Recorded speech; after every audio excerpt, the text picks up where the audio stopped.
recording. Let's see. People. Let's see. Shane. Tom. Tom Johnson. Come on, Thomas. Was your idea, buddy?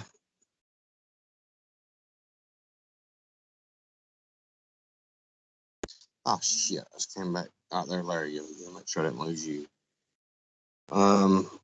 Yeah, Gaines Mills was actually one of the few battlefields I've actually walked. Have you? Let me try to add Shane again. Shane.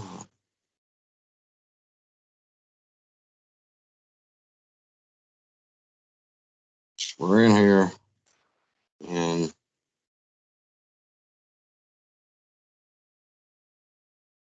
well, if they don't come on, then Larry, me and you'll talk about it again. Okay. I'm gonna give him a few more minutes. So we said 8 o'clock.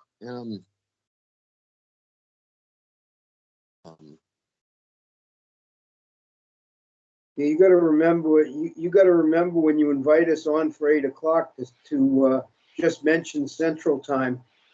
Right. Well, I thought I put Central Standard Time in there when I was coming, or when I did it, and just try to call Tom one more time. Yeah, he's really knowledgeable. I'm very impressed with Tom. Probably get him in there. So Shane's unavailable. Shane was just in here just a second ago, and said he's wanting to do this. And, Yeah. I'm gonna get him. I don't want to hang this up. I'll be right back. Still here. And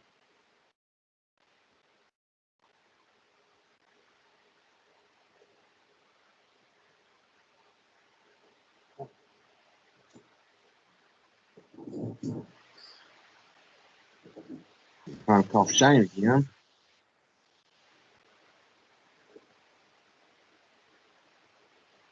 And sorry about losing my temper earlier.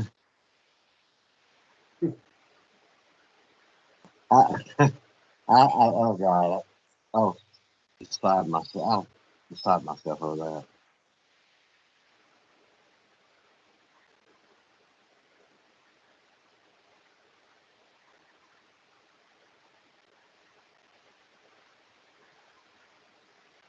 Well, yeah.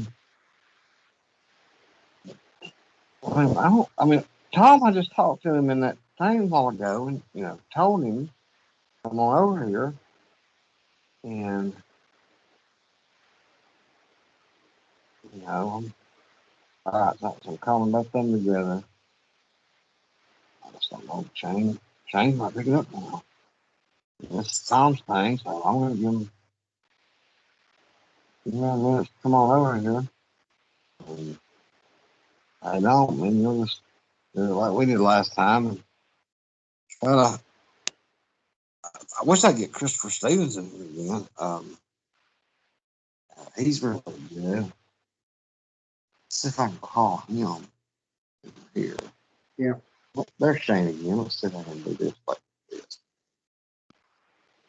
And, all right, so we got them all. I don't know how it is. You get them all mixed up in here in different groups, and so I'll have 4 different people. All right, so we got Shane joined. We got Shane in here. Shane, you back, buddy? Yep. All right, so we got So Shane many different back. things going on tonight. I don't know what happens, man. I get in there, I'm trying to invite and add, and then it's like I send an invite to you to your personal thing, but then I end up starting the call in your group instead of the one that I'm supposed to. And I think that was happening now with me and Larry, because that kept happening because I kept being here and I get pulled out and I'd be like, Larry, you're in the wrong. You're supposed to be over here, Larry. And I try. Yeah, I have so many different engagements going tonight. It's like, geez, everybody's trying to do it the same night. well, this is Tom's idea, and I just like this might be good. Right? And it's right around the time of the 7 days in 1862, so it's the perfect time to do it. Yeah, I think this is Tom's number. I'm finally calling the right one. Hey, guys. Oh, there we go. Now I got you. I've Hey. been calling the wrong one there. So we got four of us here. I'm gonna try to call Christopher Stevens because he's pretty good. And Tom, I believe this is one of your specialties, right? As far as 7 days go. Well, it's yeah, I can give you that little Yeah. background. I saw that. I'm like, Let me Yeah. try to add one or two other people here. Hey, Tom, how are you? Good. How you got? And Fine, thanks. some of the people I was going to invite, well, they've been they're on vacation for a few days now. yeah, my vacation started tonight. I'm off till Tuesday. But I put them on vacation. You poor guys. Yeah, I'm just retired. I don't get a vacation anymore. So I gotta work all the time. Well, and that guy, I don't think they was going to them put on vacation either. But I'm sure I expect them to be back in 3 days. I don't think they'll quit, but I don't really give a damn. We'll manage. Hell, that just burned me the hell up. It just, What hey, they got you so fired up, Chris? Well, it started off, Tom. That guy asked, I guess they have something for kids for sons of Confederate veterans or something. He asked about a pro-Confederate book for his son. And then somebody fired in there, what do you mean Harold Potter, what do you mean pro-Confederate? And Mike Armistead came in there and he said something to him, said probably about, not no pro-Lincoln, that stuff. In that, I don't know if it's a guy or a girl, Shay comes in there with a comment. And I finally said, I said, that's when I made my little comments about, this is really silly. I don't care if it's pro-Union or pro-Confederate or whatever you want to call it, but this is just really not something that's worth arguing over. And I probably just let it go. And they came back in, they said something else. And I said, this is really turning political, and it's really silly for us to be sitting here arguing over something like pro-Confederate or pro-Union or war rebellion or war or whatever. I said, just if you want to buy a kid a pro-Confederate book or pro-Union book or whatever you want to buy, just buy it that. I said, but let's go ahead and move on. And that Shay person types back in and says, tell somebody, why don't you go ask your local Claver in Elroy, talking to that guy, and said something smart to me about, I said, why don't, made another comment about, why don't you buy a true book instead of fiction? And then Blake Hahn pops in and says they start indoctrinating them earlier. And Harold Rosenthal said, well, I guess they do. And I'd already made my, twice. If I asked you to move on nicely, you move on. And just, it set me off because it was really harmless to me. The guy saying, Yeah, just wanted to get something for his kid, huh? It was one of the, and the way I interpreted it was that he had like an 8-year-old kid, and they have something for sons of Confederate veterans for the little ones, and the kid was wanting to read something about the Confederate Army, and they started making a deal out of it, and then they wouldn't let it go, and then it just set me off the way they said it, and I told Harold and Blake, I guess y'all have reading comprehension problems, and I'd let unloaded, and I tell that Jay is a troublemaker. I've seen she or he made comments on a couple of my posts that were just what he does kind of pissing you off, But what she or he does is he knows that I don't usually read the internal threads. That if you tag me an internal thread, I'm not going to read it because I've got too many people talking to. Well, I just happened to see his name or her name or whatever, and I went in there and I read it. And then when I started reading them, I started getting, because we've got into it several times too. And the last one I read, the one that I was going to give him a chance to explain himself, but the last one I read, that Ralph Ashby said, he said things were getting kind of political right here, and he, Shay, or what Manwin, whatever it is, responds, well, the problem is the politics is handed down unfairly by that comment was directed at me, that I handed down stuff unfairly to the northern side. And by that time, after I read that about from Harold and from Blake, and then that's why I unloaded and I unloaded on them. I closed up with Shay that I said something about I've listened to your mouth for the last damn time. And since you think politics is unfair, you don't have to worry about it. I've just ejected your ass. So you have a nice night. I kept it on mute. The interesting point was that after the Civil War, the United Daughters of the Confederacy and United Sons of the Confederacy printed their own textbooks because they didn't appreciate what the regular curriculum in textbooks were. And they got most of the southern states to buy into these textbooks. And that's where you got the lost causes and states' rights issues as opposed to slavery. Because I said it's one of my Canadian friends, and he was telling the story. He made the statement that he said the South was let back into the Union too easy. And I said, what the hell do you mean let back in? I said, they wasn't let back in. I said, that's forced back in by the damn bayonet. I said, you're going by the total northern perspective. He said, that's the only perspective there is. I said, no, there's not. I said, you've got the northern perspective as far as the soldiers. I said, the northern industrialist who was funding it.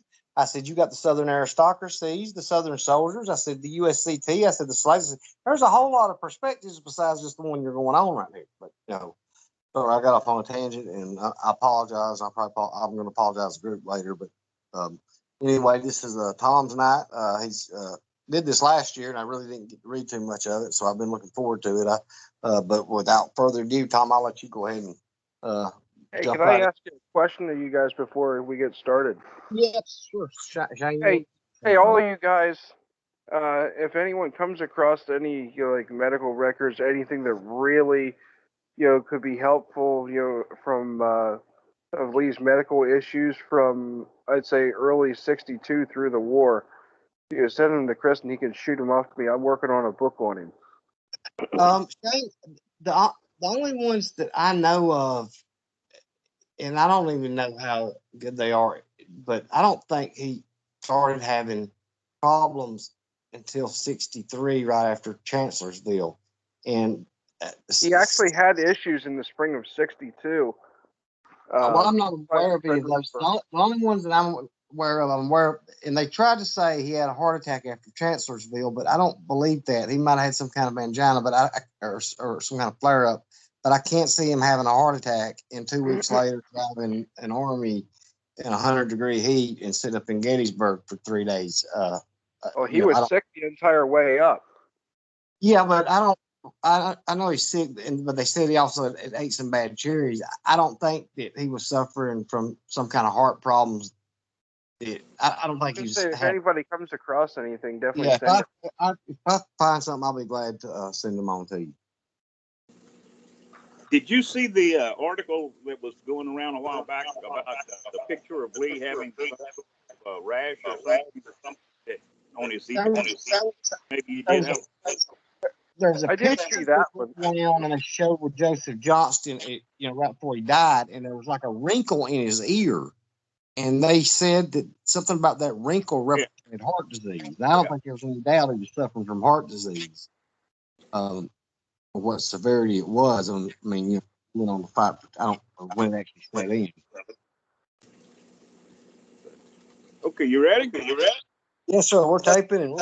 Okay, I have one suggestion. I know that there's been a lot of echo on some of these. Everybody muted their microphone except the speaker. I think a lot of that will go away.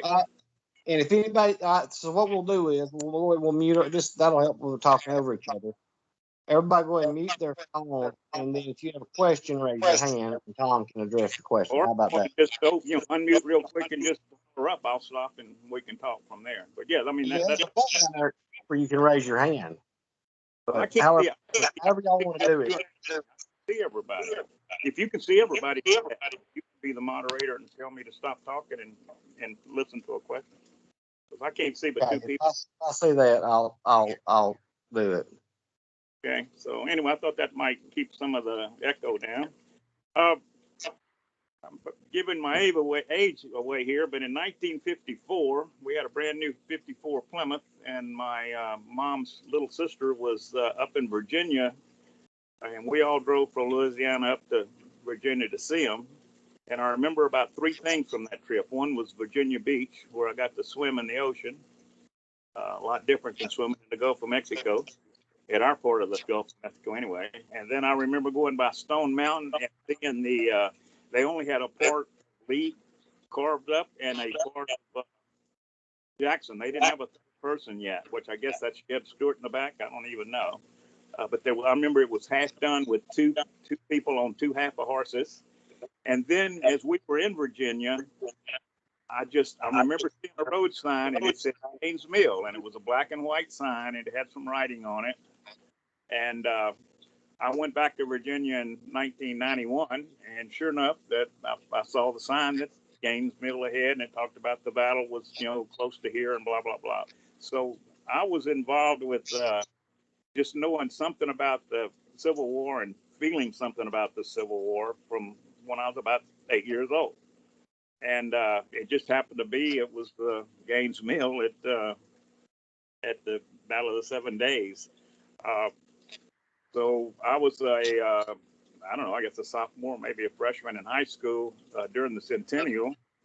And they had, Life magazine had a big thing, and they had a big deal. What if the Confederacy won the war? And that was right in the middle of civil rights, but it was also right in the middle of the centennial. So there was a lot of discussion of war things there. I got to way back then. So I've been in this a long time, but I'm not an expert. I just read a lot and try to learn every time I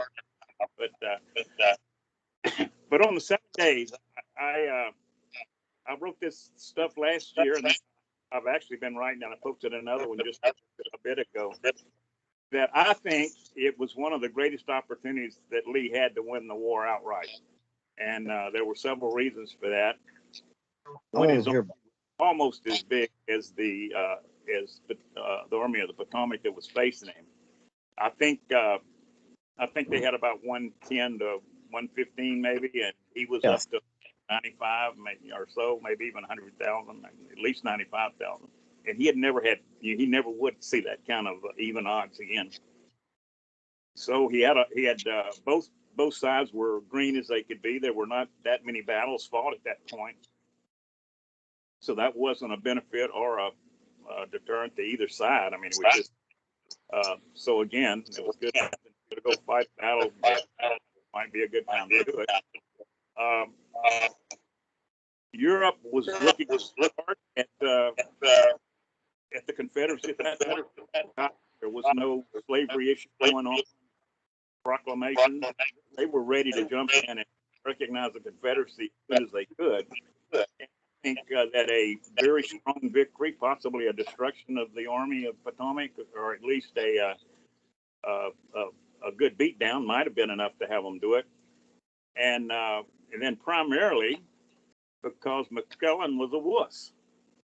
He had been fighting with Washington for months, saying he was outnumbered. He didn't want to do anything without more troops coming down. When he was told that they were holding back the troops that they'd promised him because of rumors of things going on that Washington wasn't comfortable with letting them go, he went on a rant and was wrote a nasty letter to the Secretary of War, and I mean he was just doing everything he could not to fight.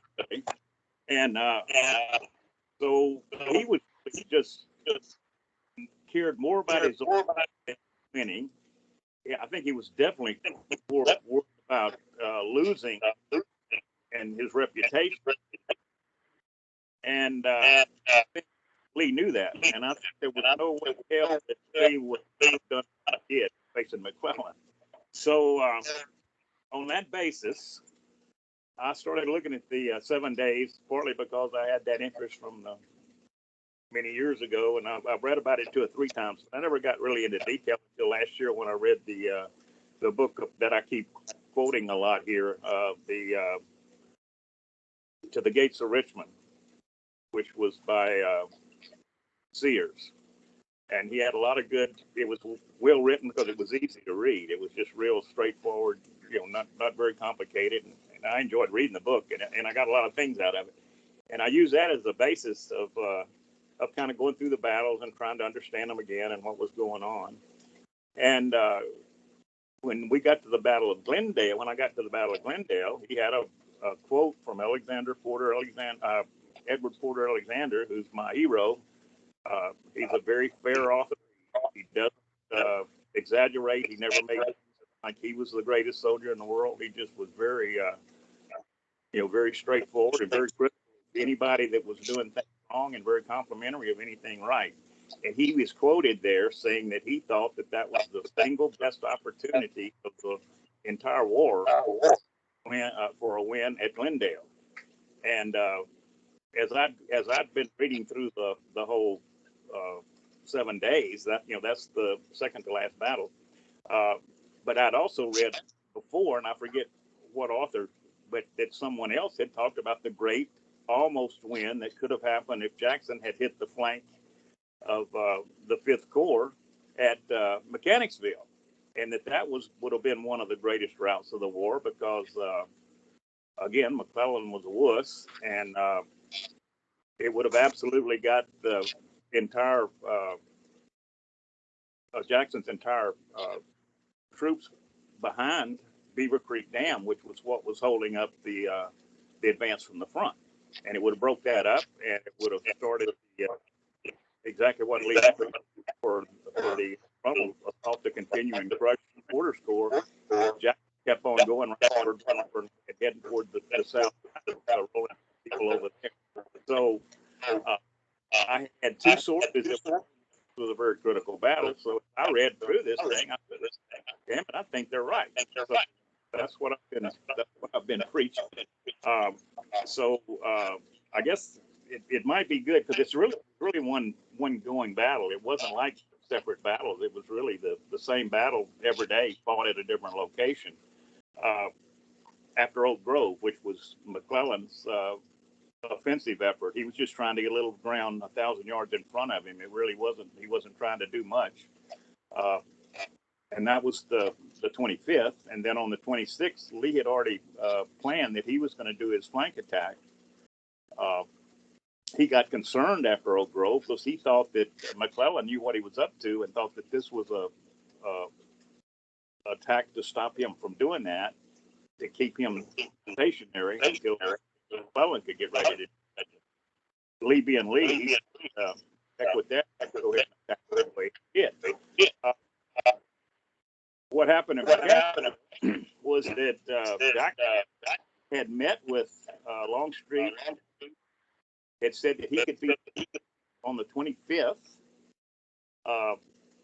Longstreet suggested that no, that you're pretty tight there. Why don't you wait till the 26th? And they agreed that he would attack on the 26th.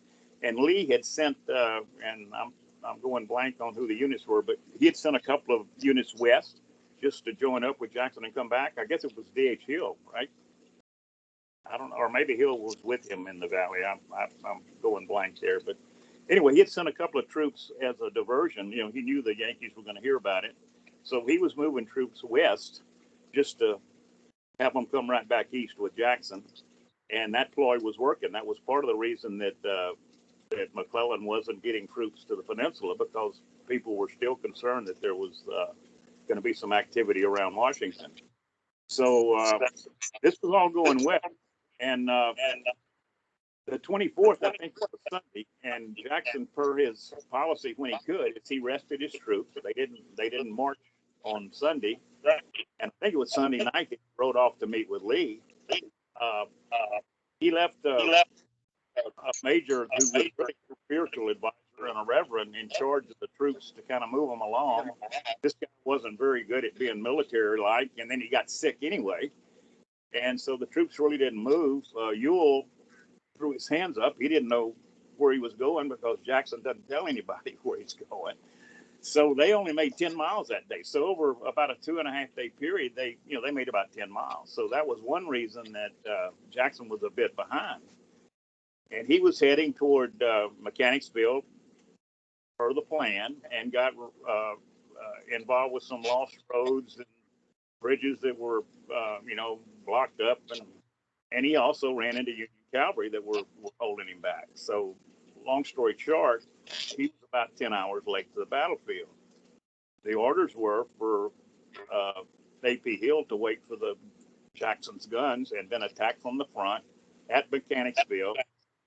D.H. Hill and Longstreet were on his right, and they were going to cross over and join in kind of a giant wheel and just run down the front of Beaver Creek Dam, which was where the real defenses were, while Jackson was behind them.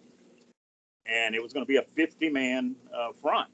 Lee had his troops, except for about 35,000, were all moved to the south side to take part of this attack. And Jackson was a no-show. And he got fairly close to the battlefield. He was within a few miles. He could have sent somebody a message saying, "Hey, Lee, here I am. You got anything for me?" He didn't talk to anybody. Jackson was Jackson. He just came on, got to the battlefield about I think it was late afternoon. The way I got it was probably 4:30 or 5 o'clock. A.P. Hill just got tired of waiting, and on his own without orders went ahead and initiated his attack at 3 o'clock. Yep. So you're telling me that these attacks are not taking off at the same time, correct? That's the way I understood it. A.P. Hill was going in as soon as he made progress. They're going in peak. Lee wanted success before he moved the other two across, but they all were going to attempt to. One other question. McClellan's army he only had half his army, the other half was on the other side of the river, or is this the same one? I missed that whole question. I'm sorry. Say again. McClellan, he only had part of his army with him. Right, his army was divided. He was fighting with the 5th Corps on the north side of the river, 35,000 Okay. men. And Lee was going to send his 55,000 or 50,000 against him, along with Jackson had about 14,000 on his flank. And so that was going to be the plan. A.P. Hill on his own started the attack. Lee wasn't quite sure what was going on, but it looked like that he was being successful. Hill was being successful. And he went ahead and ordered the other two divisions across the river and to continue the attack. But what happened that day is Jackson got within about 3 miles within the sound of the guns, told his men to go into bivouac. He crawled into a tent and went to sleep. As the guns were still going and they were still plenty of hours of daylight left. So what had happened is they attacked damn near solo. He had his 12,000 men or whatever, and what was supposed to be a 50-something thousand man attack became about a 12 or 14,000 man attack against about 25 or 30,000 that were in front of Porter's 35,000 behind Beaver Creek Dam. So it became just a slaughter. They were behind, defensive works and just blew the heck out of Hill's people until it was called off. What time did Hood's attack take place? Jackson. Hood went into bivouac. Okay, all right.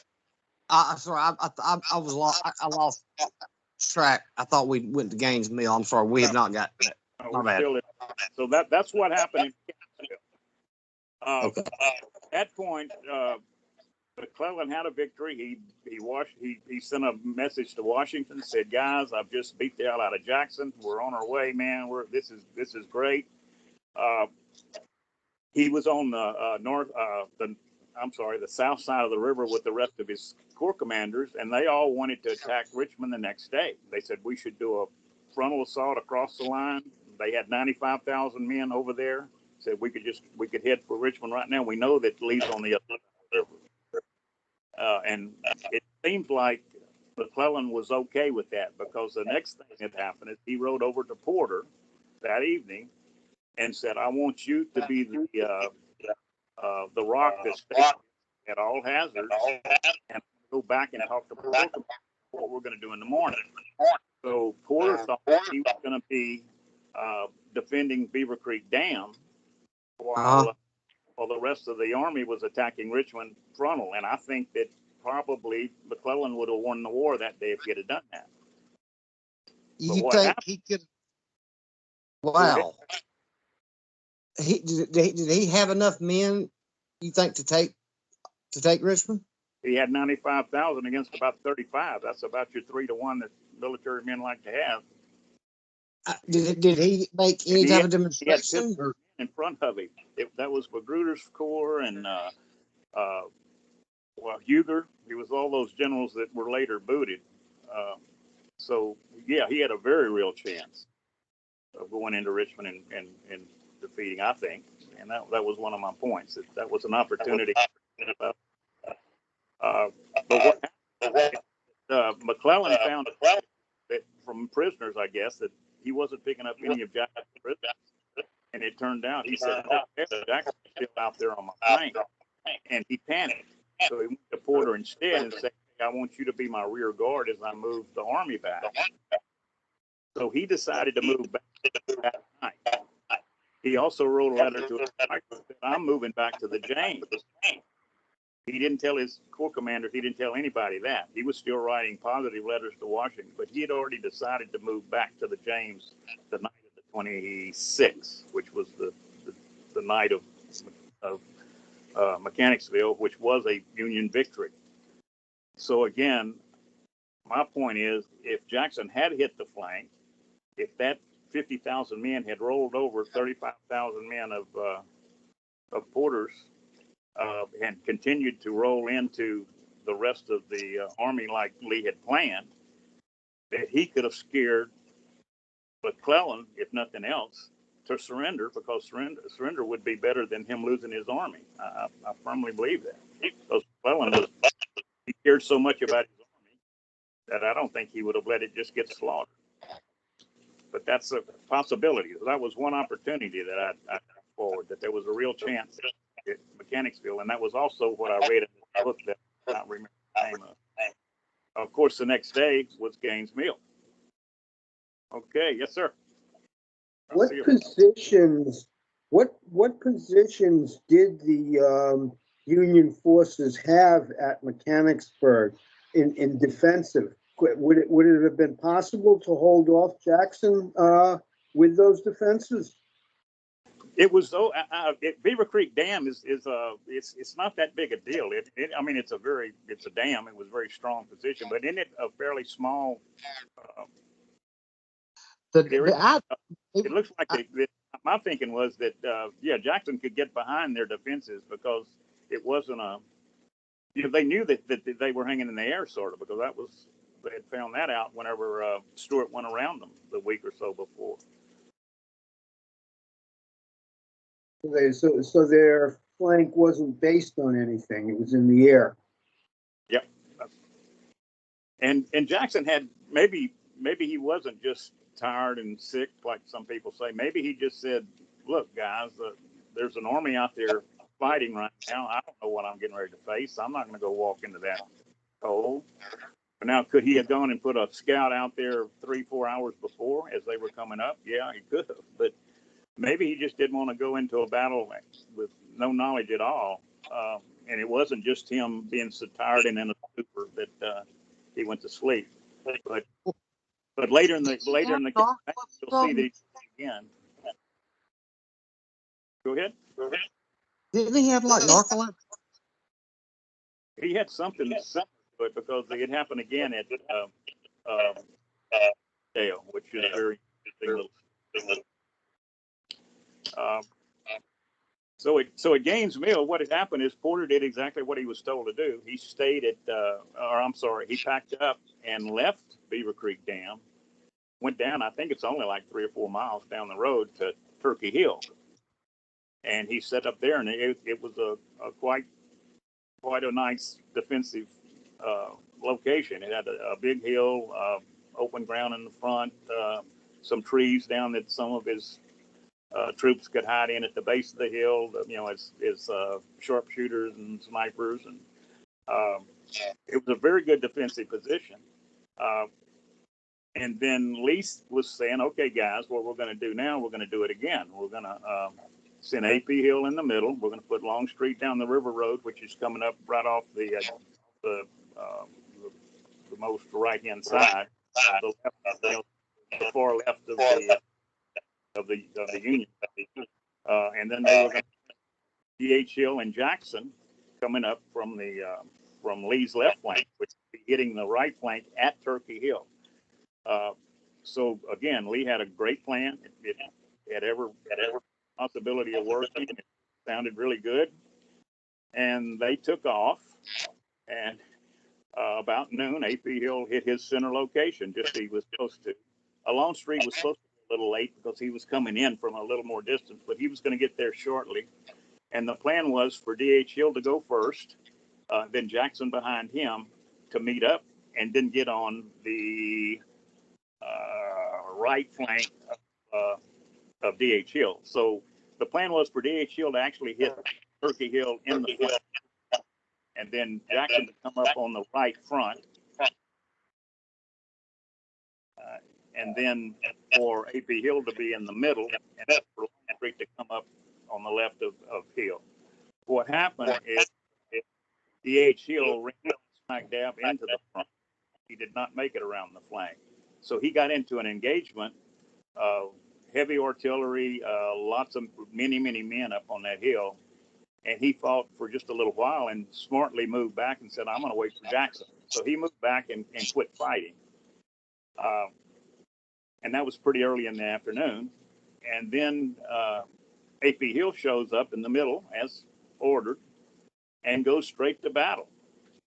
And he fights for a couple of hours, loses over 2,000 men, and did nothing. I mean, it was, vicious attacks, hand-to-hand combat, lots of things happening, but it was basically, they had some hand-to-hand, and he fell back, losing, over 2,000 men and getting, and about that time, Ewell showed up, and Ewell was through, so Ewell came in and took A.P. basically, so he fought by himself. So Lee's plan of doing a coordinated attack across the line, again, did not occur. It was just going totally to hell on him here in the middle afternoon. So where was Jackson?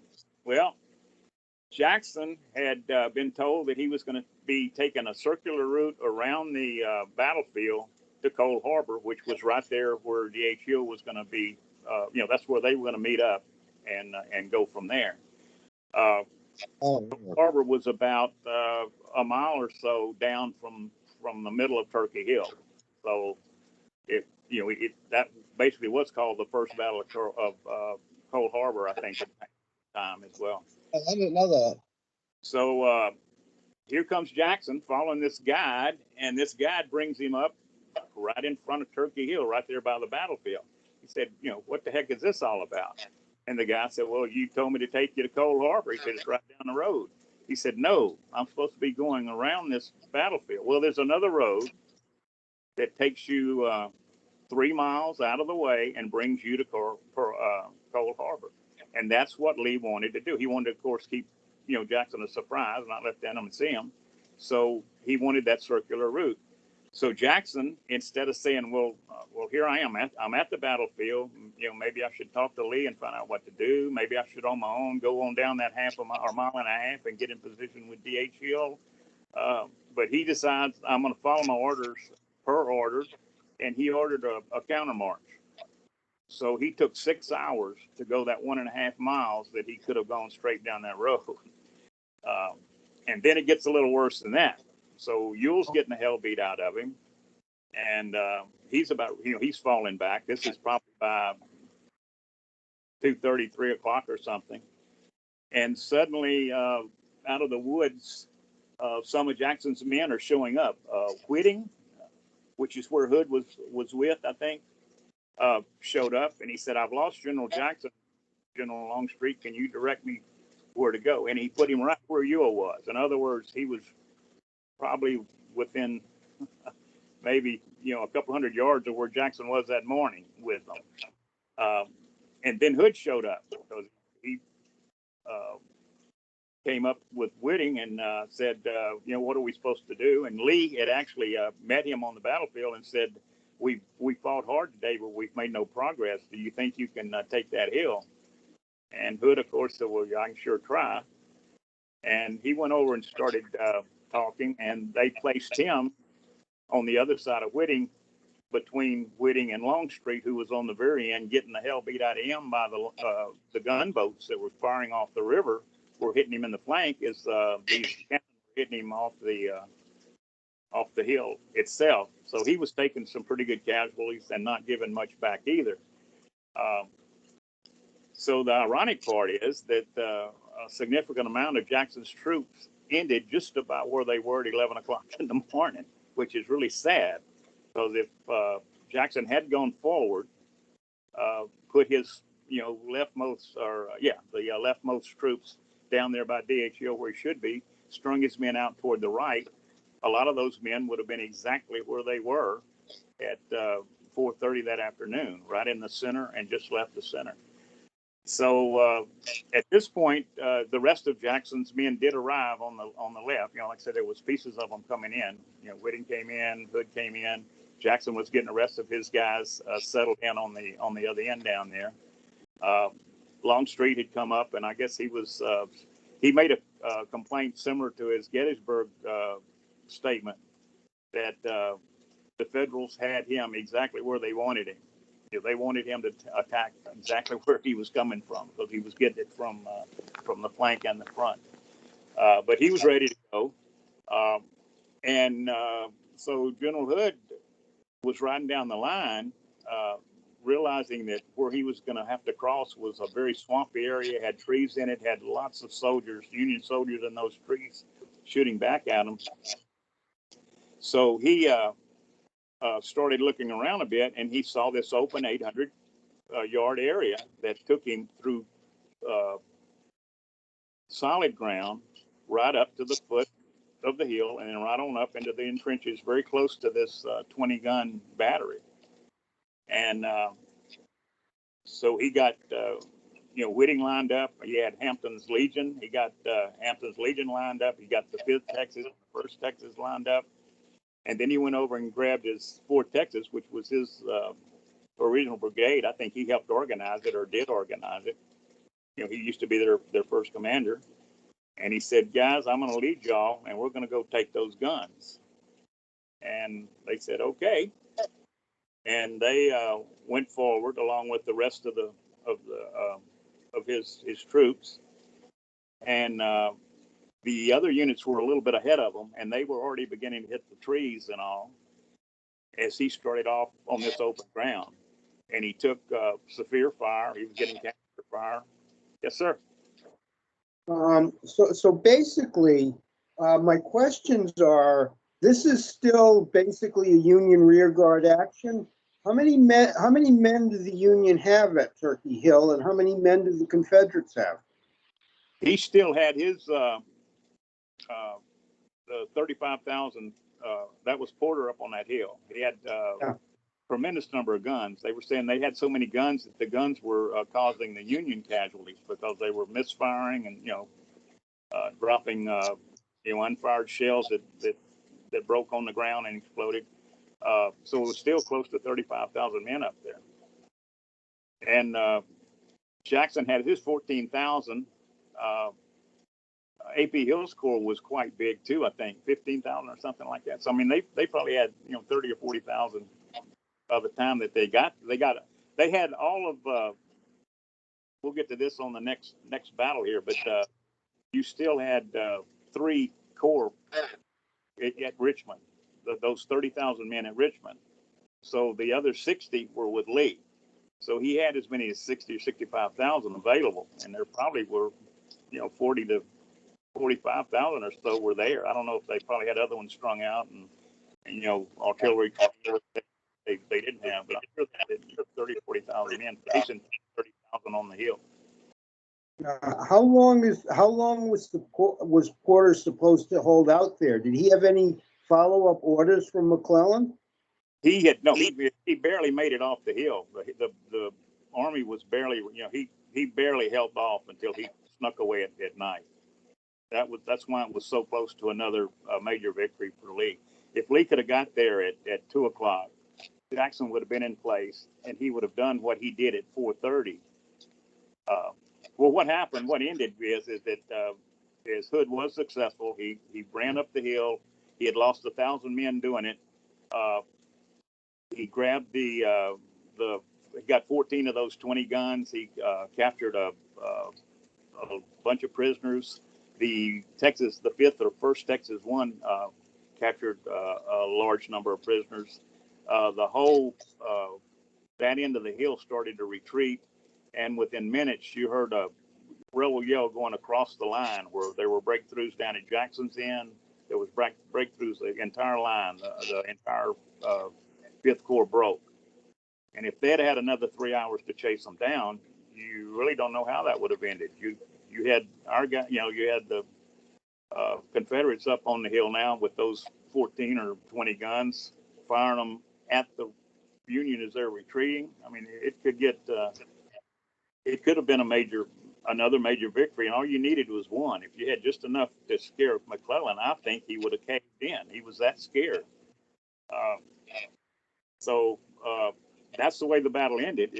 They were on the hill, capturing units, capturing guns, doing all kinds of wonderful things. And of course, it got dark, and there was not much else to do. So that's where they stopped for the night. And the next thing they were going to do was move on to Savage's Station the next morning. So that's a little interesting story too. Casualties are we looking at so far? How many casualties are we looking at? I don't know at that point. I think they got them broken down on Wikipedia by battle. Probably figured that out pretty quick. I don't have the number on top of my head, but it was severe. I mean, they were some. I mean, like I said, A.P. Hill lost 2,000 that day. Hill lost 1,000. Jackson said that in one of his reports. He said the gallant Texans, this and that, and there were 1,000 dead men on the field. So I would say there's at least 5,000 just from those two units. Ewell lost bad. He had a lot of people that were killed and wounded.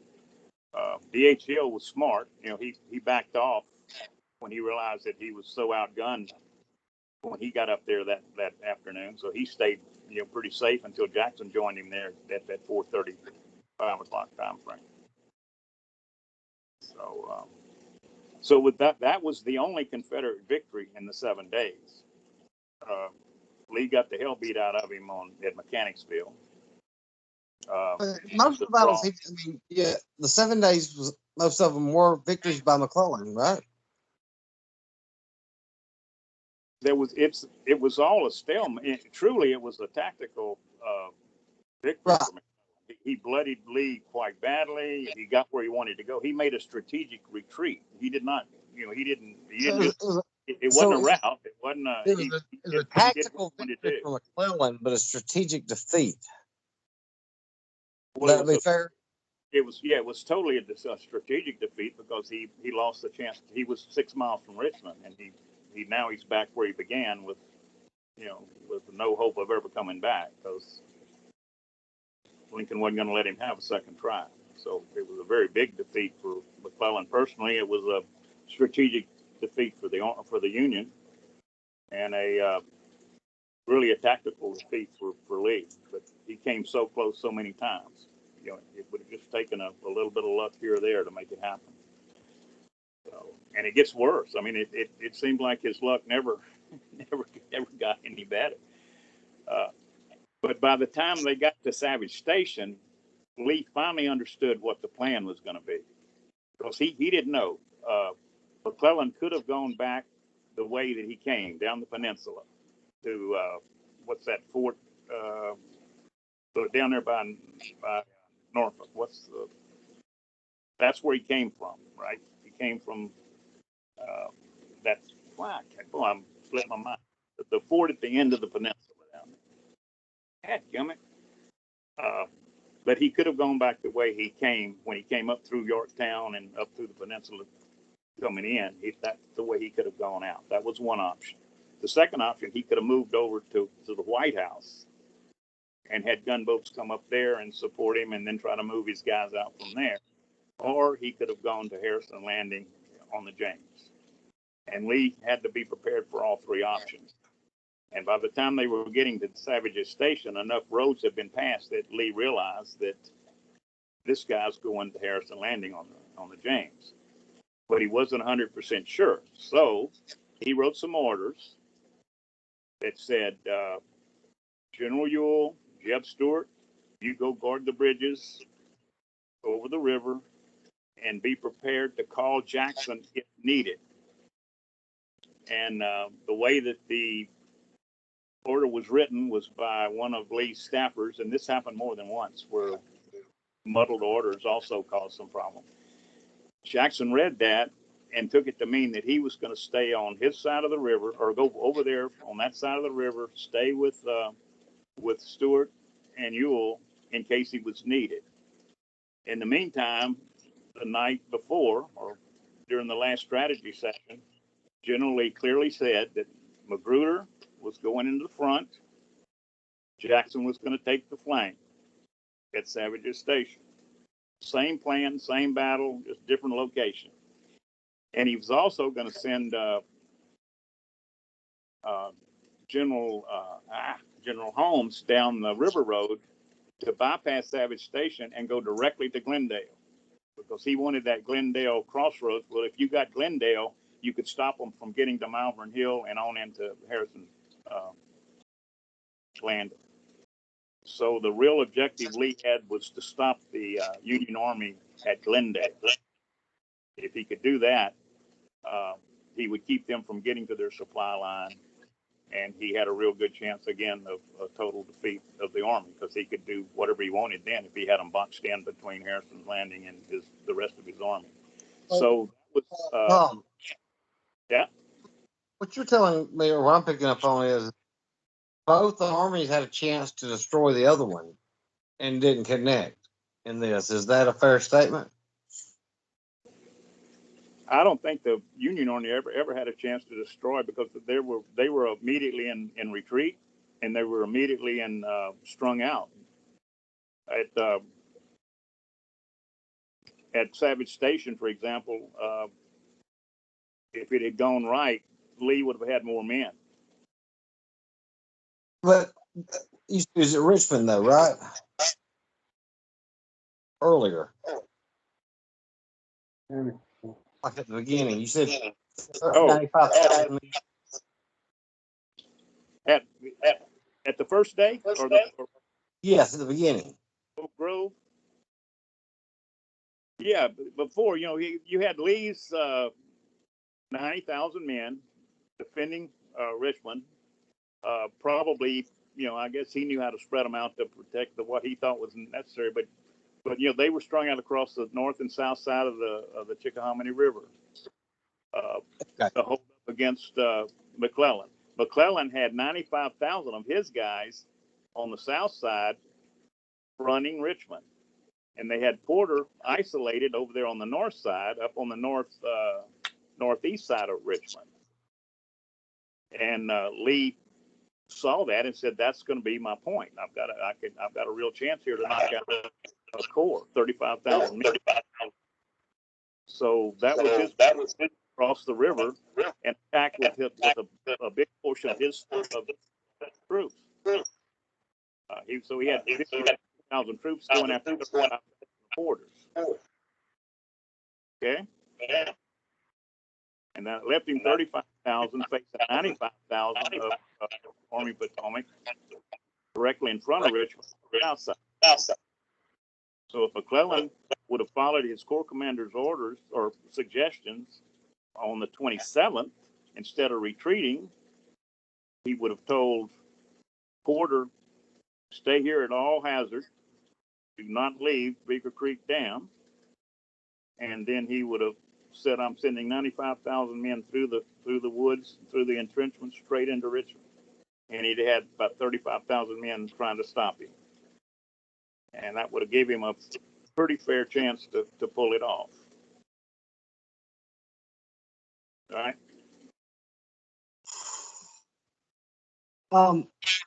Yeah, I know you want to into it some. Tell me. I want to hear more about that, or if you know more, if you can go in more into it about Hood's attack at Gaines Mill. I mean, 'cause I've just heard it was just a slugfest. When I was reading about it, what got me was that it's in open ground. It's a very Pickett's charge type. It wasn't near as long and not near as guns, but I mean, it was that type of thing. You had you had shrapnel and you had the canister coming at them. I mean, it was because they were only 800 yards to start with, so they dressed them. They had to dress the line. They marched off, face that artillery all the way up until they got up to the charge. He said that they walked off at not at a double time, but at a fast march. And then they dressed in the middle of the run. They dressed their lines at a little dip. It kind of had a little swell that they could get behind for a second, I guess. And then they moved on out at a charge. And yeah, I mean, it was a hell of a fight. I've heard that I can't even remember how it was described, but the way Hood led that attack, I mean, almost it was like he was taking the position himself. Yeah, he led his men, and that's what a brigadier general did, didn't they?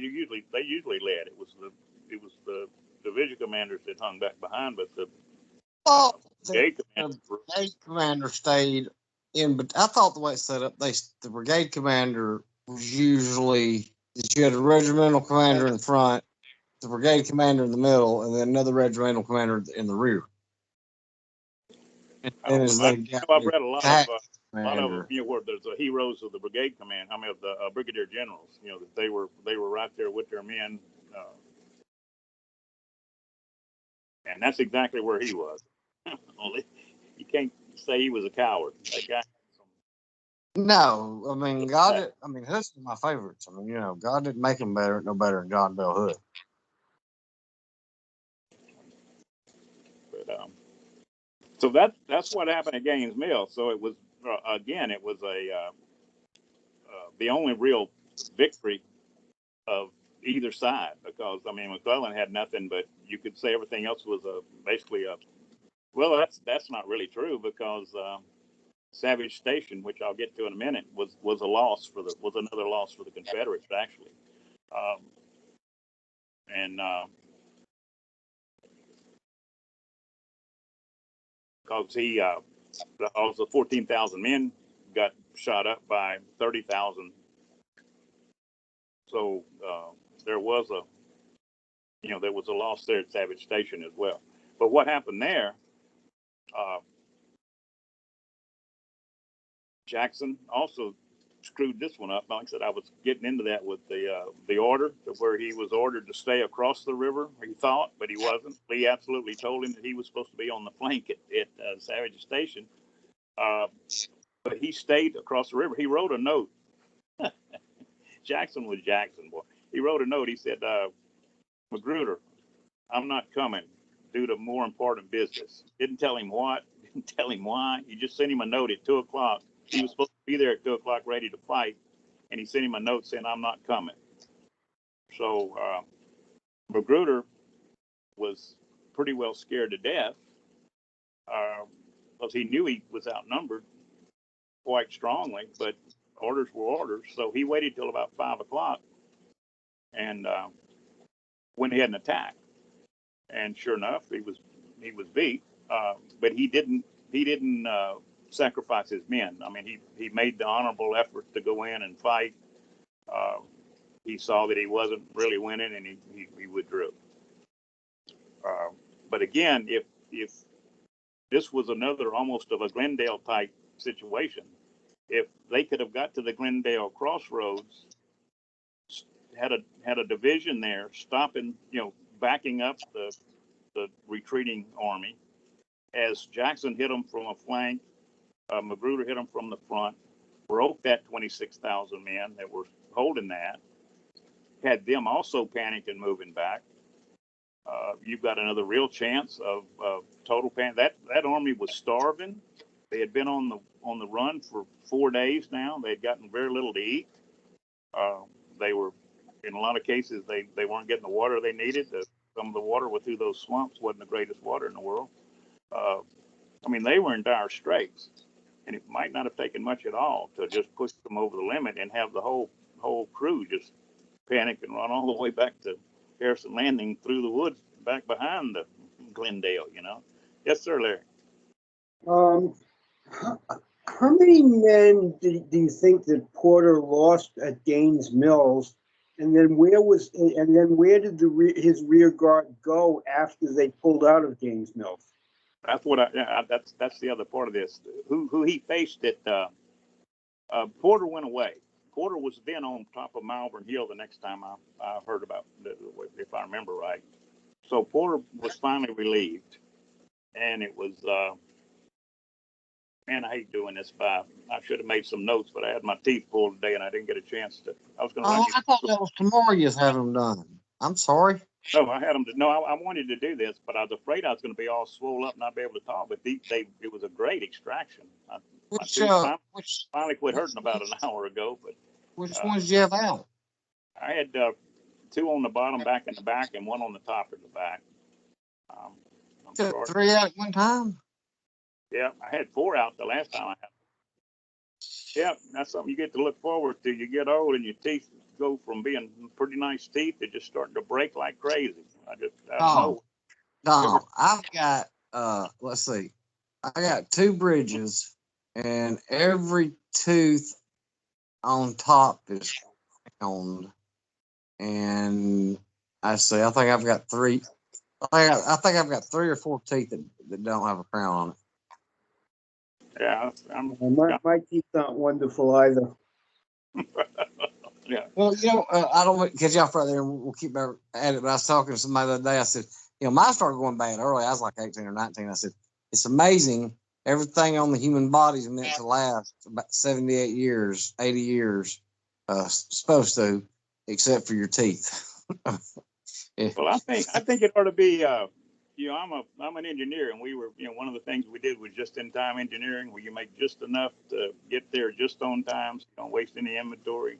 So I think maybe you ought to have your teeth that by the time you're about 80 years old and about ready to pass on, that they're just little nubs. They've been worn down to just nothing, I mean, it just all depends. Like this woman who she was cleaning my teeth. Last time I went and cleaned my teeth, she said she started as a dental hygienist back in, I think, the early 70s. I mean, she's 70-something years old. And she said that it was this hospital down there in North Birmingham. And she was telling me about in the 1970s that there was this man in there. He was over 100 years old, and she was cleaning his teeth, and he had never had a cavity. And I was like, what? And she said, yes. Said back then they had so much fluoride in the water, and they took these things to brush their teeth, like from the tree. It's as good as toothpaste. And she said, and back then people never took in the sugary stuff that we do today. And I said, well, I guess that's a good point. Right. That's true. I'm sorry I interrupted you, Tom. Yeah, I'm taking a look at how many men did McClellan? How many men was McClellan able to get off the peninsula at the end of the 7 days? I don't know that either. I'm looking up some of the stuff here just on WikiLeaks. I mean, Wikipedia to get an answer to some of those. Yeah, it was you talking about the rear guard was Sumner for Savage's Station, and it said he had 26,000. That's the number I remember, and that Magruder had 14. Uh, Union lost 1,000, and Confederates lost about 500. So yeah, what happened at that was a that was an interesting story too. There were three corps commanders for McClellan. It was Sumner, Heintzelman, and well, dadgummit. Porter? I know I'll go get my own write up. I got more stuff than Wikipedia does. And McClellan was scared. Sumner was the ranking general, and McClellan had written letters saying that if Sumner ever had the army, he would destroy it. So he had no faith in Sumner at all. So he left all three of those corps commanders. Same thing with Porter. Then I think it was just because he was afraid to get over there into the battle, but he left Porter without any real orders. It was just more or less Porter hold this line. But at Savage's Station, he had three corps commanders on the ground, and gave no one the overall authority. So each one fought on their own, and so Sumner was sitting out about 3 miles from Savage Station, and Magruder came, walking in. He was supposed to meet the enemy at Savage Station, and he started getting attacked. And so he stops. Again, this is the poor generalship that Lee was facing. So Magruder stops and sends back to Lee, "I'm about ready to be counterattacked. I need reinforcements." So Lee said, "I don't believe this crap." But what he did is he halted Huger, who was supposed to be the fellow that was going to go ahead and go to Glendale and block the line there. He ordered Huger to send 2 brigades to Magruder, but if by 2 o'clock there was no fighting, for him to take his brigades back and move on down to Glendale as ordered. So here we were. This was 11 o'clock or so, I guess, before Magruder was in position. So there was Sumner on his side and Magruder on his side.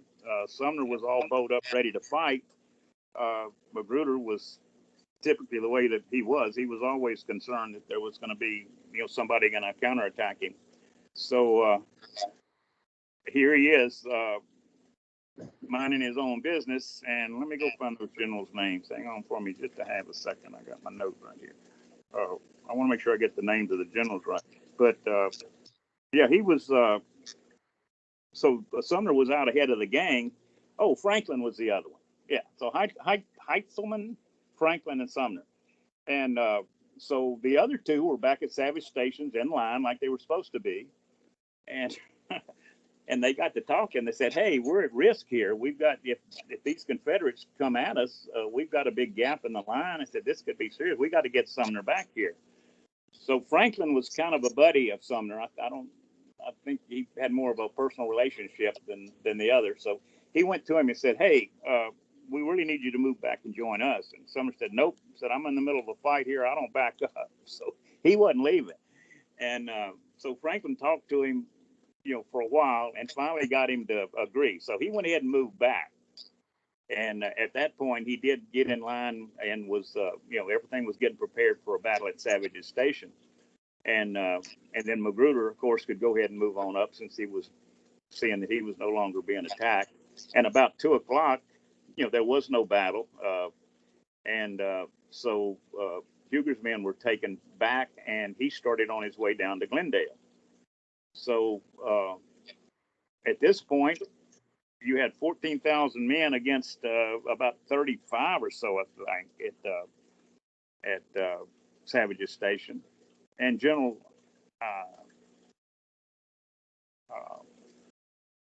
what did I just say? Sumner, Franklin. And the other one. Franklin. Heintzelman. And yeah.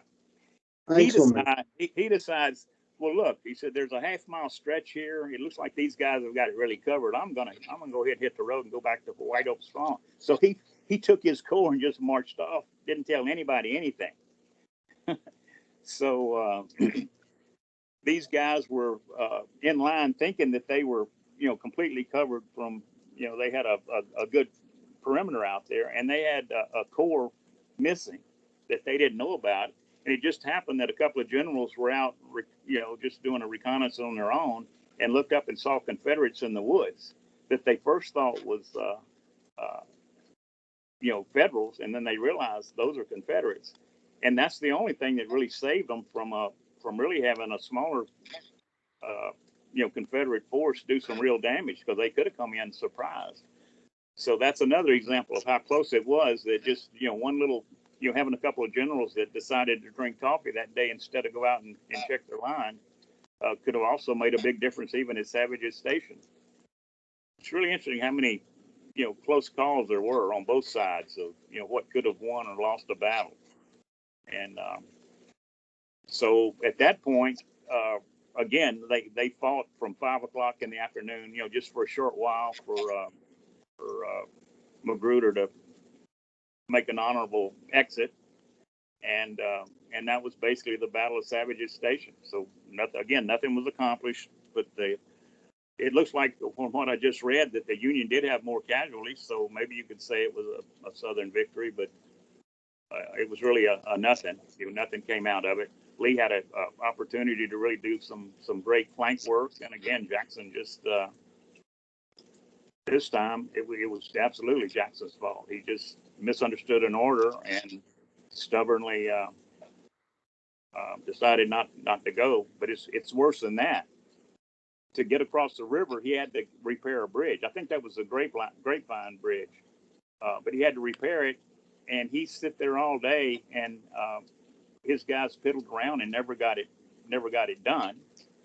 And finally, they did get it done. Probably too late for his men to even get to Savage's Station without the order. And they find out that it's not enough of a bridge to get their guys across. They need to go down about 400 yards to another bridge that the Federals had burned and had built and then burned, and they needed to go rebuild it.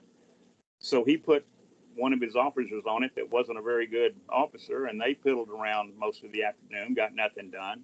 And at that point, Jackson finally acted like Jackson and ordered somebody to, get off his butt and get it done. And they put an experienced engineer on it. He went out and got a few slaves and had that bridge built by dark. So, a couple hours worth of work, took them all day to get done. And Jackson didn't do anything about it. I mean, he was just sitting around waiting for the possibility of some Federals to come north because he misread Lee's orders. So Jackson was just an absolute flop this whole campaign. And so it was really ironic that he had received an order not to cross. And if he hadn't have, he would have absolutely have broken every order in the book, because not only did he not get ready to get across the river, the first bridge wasn't fixed, but it found out that he had to use a second bridge to get across properly, and he couldn't get it done until the end of the day. He'd have missed the battle anyway. So Jackson just was not Jackson, and it's not over. It's going to get worse. So that was Savage Station. So the next thing they do is this time Franklin is the rear guard. Make sure I got that right. I get the damn generals wrong. And he's at White Oak Swamp. There's a bridge there that he had to watch over. And then the rest of the army was up at Glendale, trying to move through the crossroads that Huger never made. And the same thing happened to him. He was heading down the road. This was during the Savage Station battle, right? He was moving down the road, was supposed to hurry and get to Glendale, block the road, so that, the next day he would be there blocking it as the rest of the Confederate army came up and just was beating the hell out of the Federals. He ran into a Union brigade that was on the side of White Oak Swamp. They scared each other. So he goes into bivouac and just sits there 3 miles from Glendale. In the meantime, this Union general was also afraid. He didn't know what was out there. He was afraid he was getting flanked, so he went and moved his guys through the swamp and went ahead and got over to Glendale. So another example of a general just being totally incompetent. He was given an order to go to Glendale, not to get scared in the middle of a swamp and stop. But that's what he did. And it's just over and over again, you can read about these guys having, opportunity to do some really great things, and just through poor leadership, they just don't do it,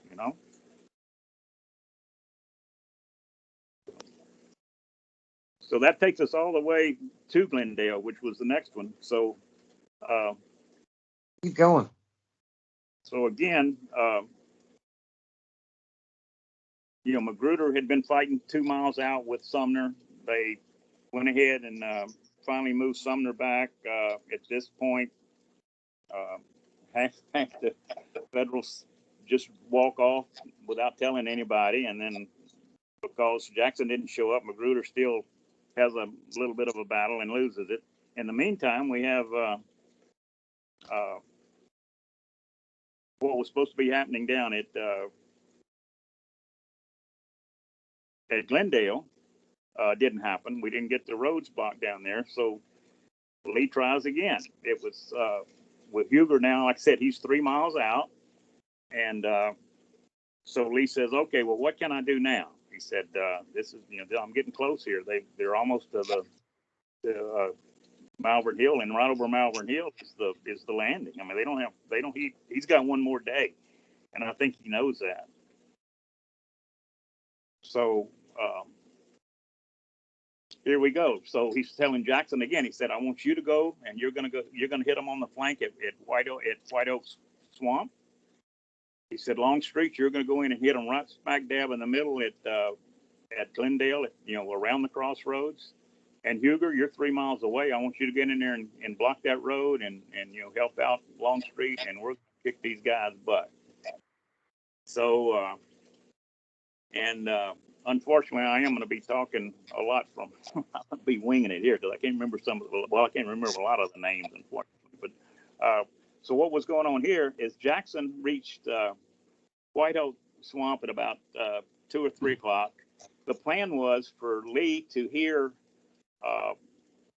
the guns from Jackson, which was going to tell Longstreet and Huger to go ahead and move in. And boy, this is nothing but a real screw up. So what's happening is Huger, very poor general, he comes out and starts an artillery duel with these guys. So he's making some noise.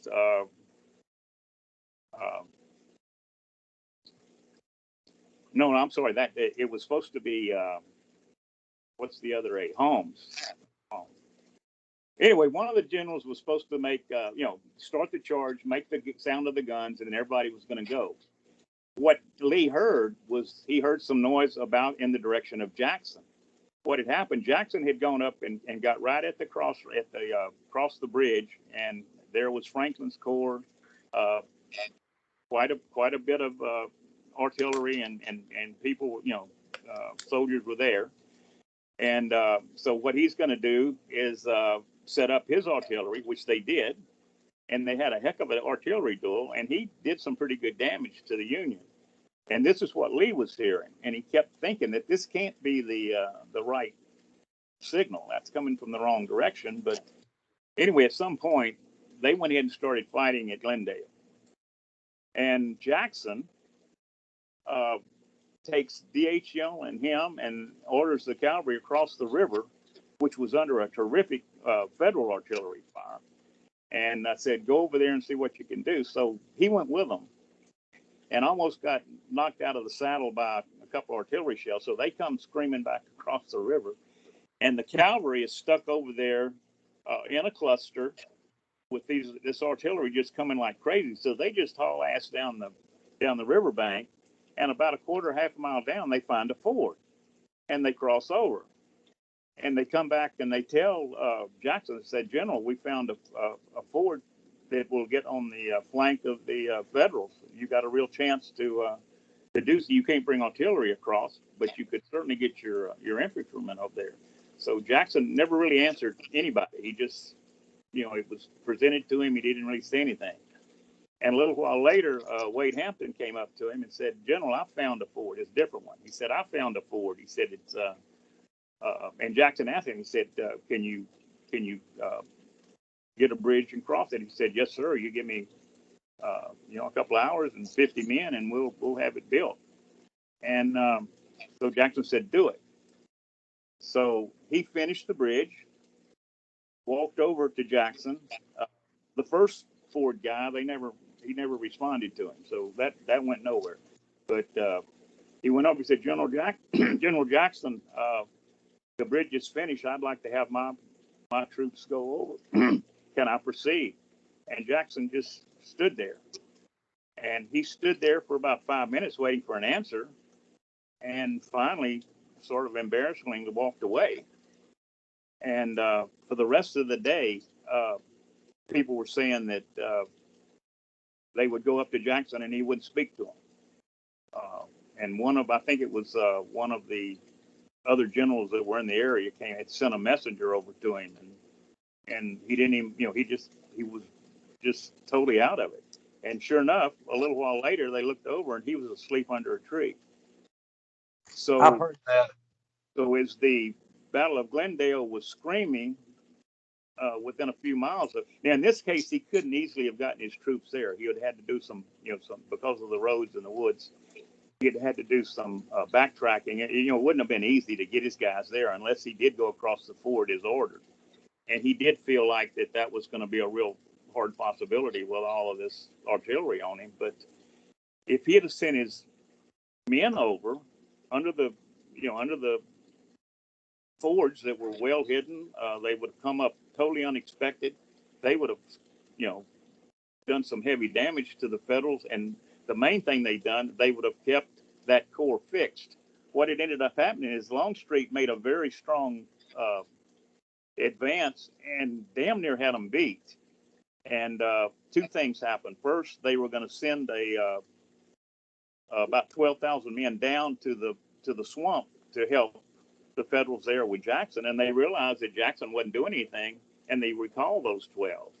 And then they sent another 24,000 from the swamp up to the crossroads, and that's what beat Longstreet.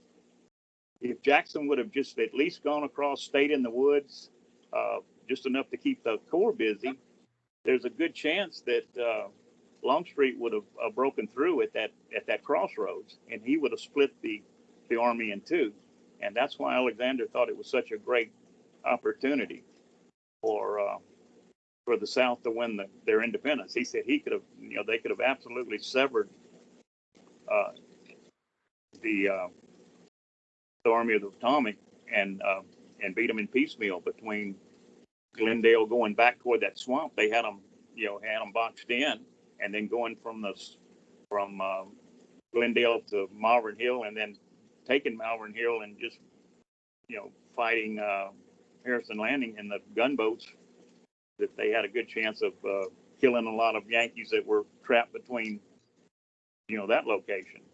So there was that was what Alexander thought was the greatest opportunity. And they came very close to it. They had a breakthrough, and it was that last minute large influx of men from the swamp that allowed them to push the Longstreet's men back. Huh. So later, Jackson was a character. Well, Jackson caught some of his staff talking about that they felt like that their corps should have done more. Jackson lost 3 men that day. He lost 3 artillerymen. Huh. He didn't lose. His entire 14,000 men were just sitting around listening to the guns all night, all afternoon.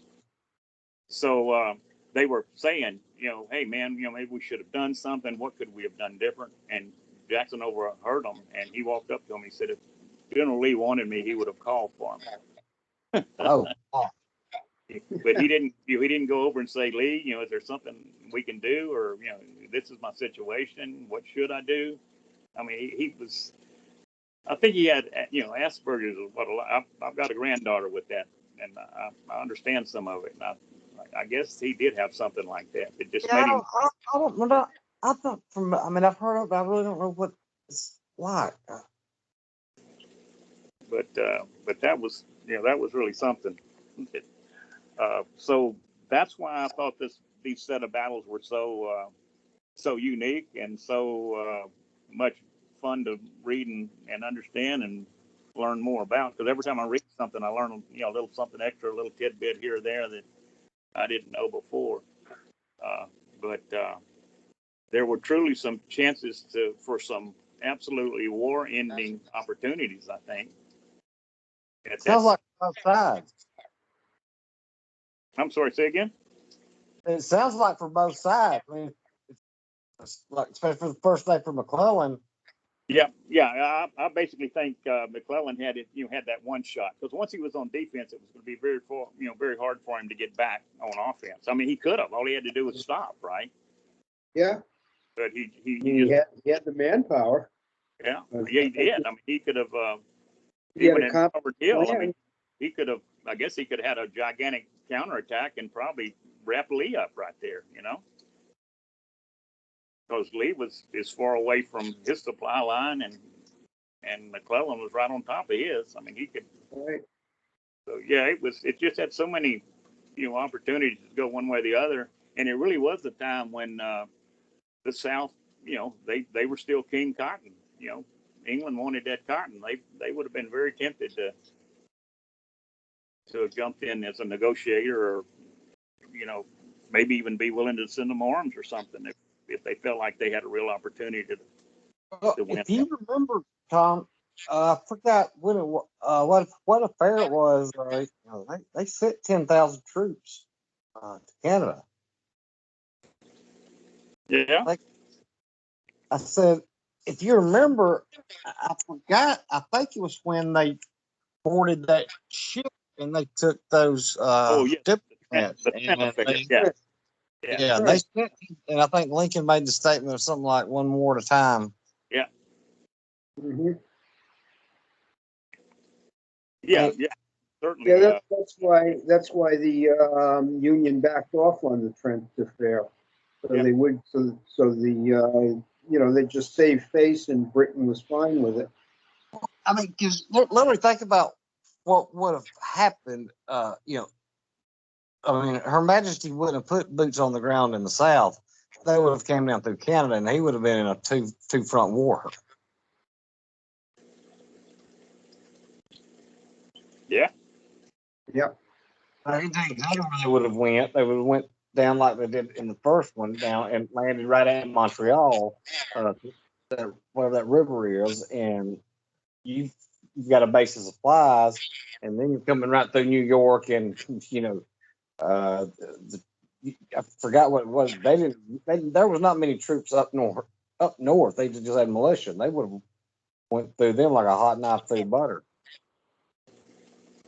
Yeah. Well, England had Canada as a base. They could have come in and control. Yeah, that's what. I mean, I can't think what that river is where it goes, but it goes right there, and I mean, you get right up there at Montreal, and then you're right there at the border. You're talking about St. Lawrence, Welland, and Hudson. Yeah, basically the same invasion route through the lakes. Yeah. This when I took one of them, and I don't know if Tom Pugh is a enlisted officer, but one of the war classes that we've got a war plan drawn up for every nation in the world, and I was listening to the war plans that Britain had drawn up for the United States, and they are essentially the same they've been since the Continental has come down through that river, the St. Lawrence, get off at Montreal. You go down the St. Lawrence through Lake Champlain and Lake George, down the Hudson. Then you have your other force cross between Lake Ontario and Lake Erie and come down the Mohawk. What they're doing is they're isolating the Northeast from the rest of the nation, and the uh, they can't use as much now. But part of now that they've revised of them is there's not as many, but there was a couple hundred years ago. It was to use Native Americans in guerrilla warfare and promise the Mexicans their lost territories back and have Mexico invade from the south. Indians with guerrilla war isolate the Northeast, use their fleet to destroy ours.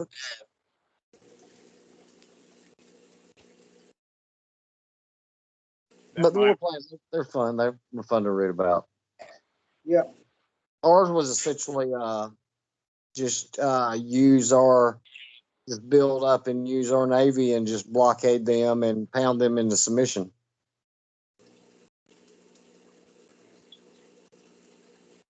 Well, that ends the 7 days, except for Malvern Hill. Y'all want to talk about that? Well, I mean, let's go ahead and knock it all out. I mean, let's Yeah, go ahead. A little interesting story too. This time the Confederate Army was about as strung out as the Army of the Potomac. I mean, they were doing a lot of fighting, and just a lot of things were going crazy there too, for them. But again, Lee had some very aggressive ideas, and he had some really complex battle plans, and that's what was killing him. Is he just didn't have subordinates that understood what to do. So Malvern Hill was coming up, and he knew that this was absolutely his last shot. I mean, he had, it was over now, because Glendale was really his last great opportunity, and I think he knew that. And he wasn't necessarily out to fight at Malvern Hill. I think he wanted to see what he could do. Yeah, well, Tom, that's Malvern Hill. That's not White Oak Swamp too? Are they the same battle? The White Oak Swamp was right there. That's where Jackson was. Okay, all right. Sorry, I got it. I got you now. I'm sorry. That's where he was on the outskirts of Glendale. Now Glendale's not that far from, it's not that far from Malvern Hill. In fact, they did fighting in Malvern Hill the day of. Lee saw somebody had reported to Lee that they saw troops retreating over Malvern Hill that day at Savage's Station, and he actually rode down there and saw it and ordered some troops to fire on it, and maybe even charge it, but definitely they started firing on it. So that's how close they were. It was just right down the road. Yeah. But what happened in Malvern Hill? The Porters. This was that same 35,000 guys that had fought him at Mechanicsville was sitting up on top of Malvern Hill, protecting the troops that all night long. The Army of Potomac had left Glendale. That was the only way to get to Malvern Hill was through Glendale. That's why that crossroads was so important. So it was open, and they were moving men, over the top all the time. And Lee saw that. He knew he had to stop it. So they were looking at how to do it. So he and Longstreet had gone out reconnoitering each end of the field. Longstreet was on the right, and Lee was on the left, and they both came back and found that they both found a very good enfilading location to the left and the right. And so Longstreet said, General, if we can get 20 guns on this location, we can raise hell up on that hill, because there was so many guns up there they just couldn't miss. And Lee saw essentially about the same type of good quality location on the right. So he brought. There were just a few units. They were coming up all day. He was also strung out. So this was in the morning, and so he wrote an order, and the order said, "Who was the guy Armistead? Yeah, from Gettysburg." He said that we're going to do an artillery barrage, and upon a successful conclusion of that, there will be the fire of Armstead's brigade will call for a charge along the line. And so that was the order. So that was put out there in the morning. The units that were there were a number of units there, but not all of the units were there. And so then they went out and Longstreet tried to find some artillery, and his artillery was backed up miles from the hill. The roads were blocked by wagons and by men and you know, ambulances, and there was just no way he was getting guns. So he was getting a few guns at a time, and if he put them up there, they were getting blown to hell. You know, they and especially on the right.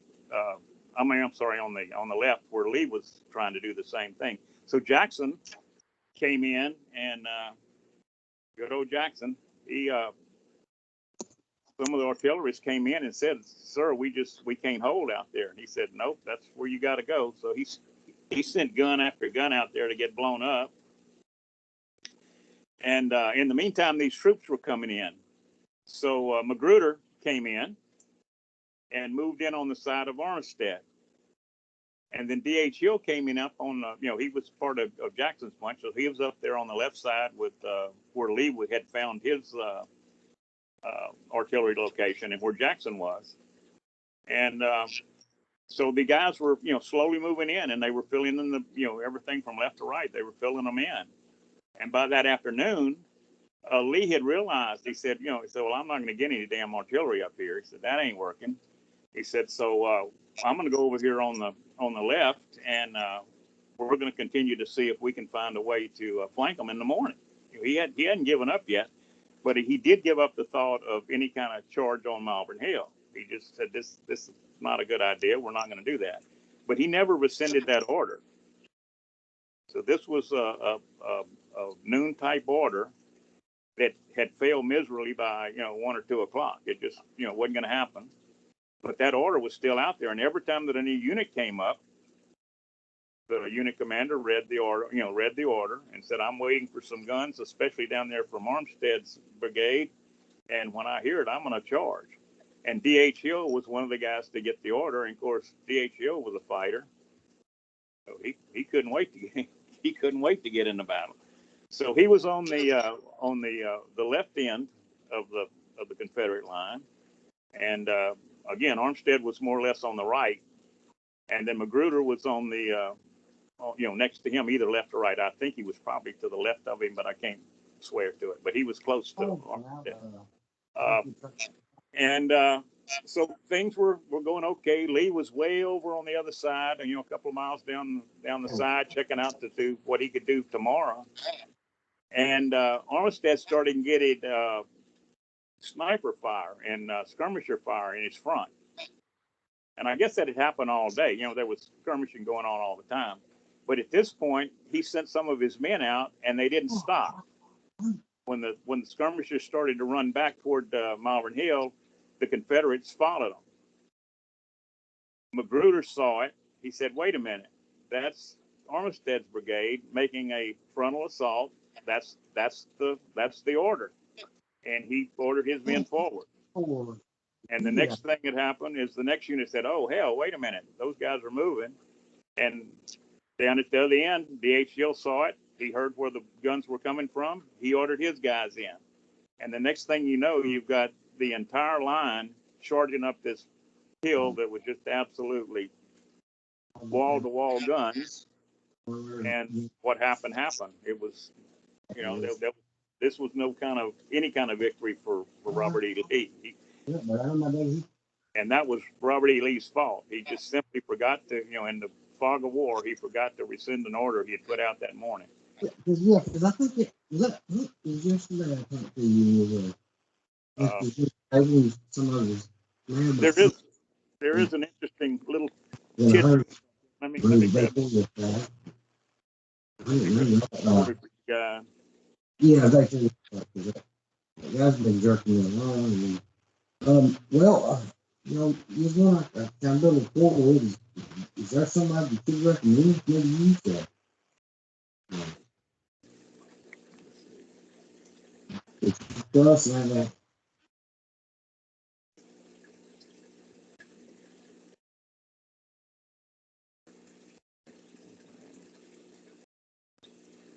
Okay. Well, that's what I want to tell out there. Yeah. You said you broke your leg out before you went to Rescue. You said you tore your leg out, broke your leg out before you went to Rescue. You go out.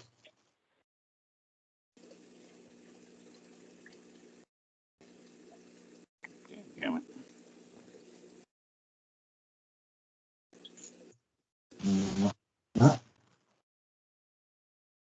Tom, did Lee ever do anything the next morning at Melbourne Hill?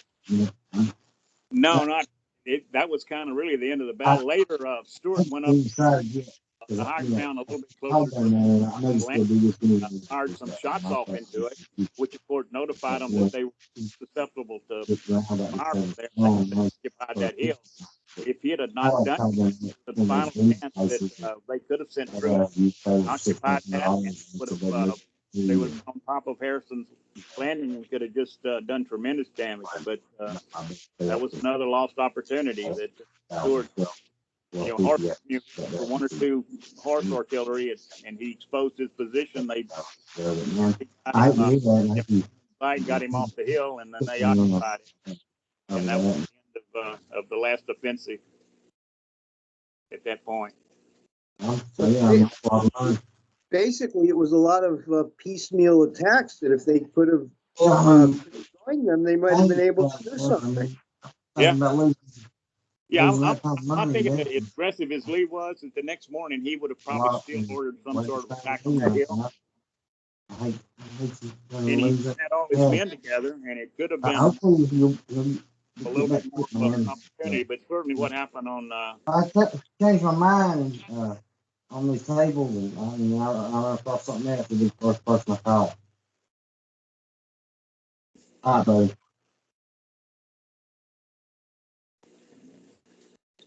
No, you don't owe me an apology.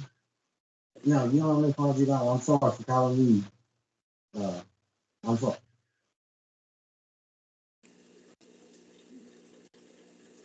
But hey, Okay. yeah, let me do this one more little interesting little chunk of information here if I can find it. I'm looking in the book itself. Let's see here.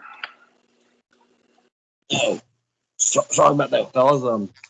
I'm buying a pool table, and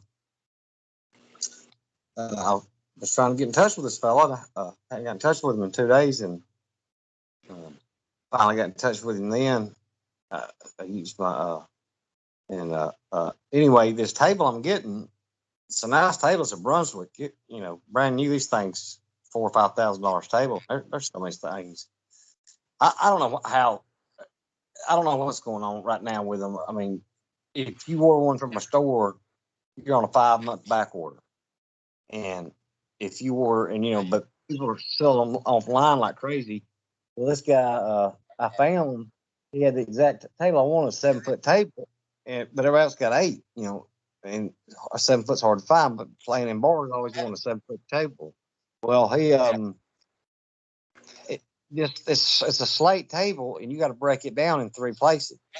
Well, some of these people are wanting $1,250 to move a $1,200 table. Well, this guy was going to move it for me for $300, and the poor guy was moving a table yesterday and broke his knee and tore his meniscus and did something else. Yeah, so I guess there goes that sale for that table, because I'm not paying $1,250 to move a table. And there's so I guess what we're going to do is, and I've always wanted one anyway, is Birmingham Vending.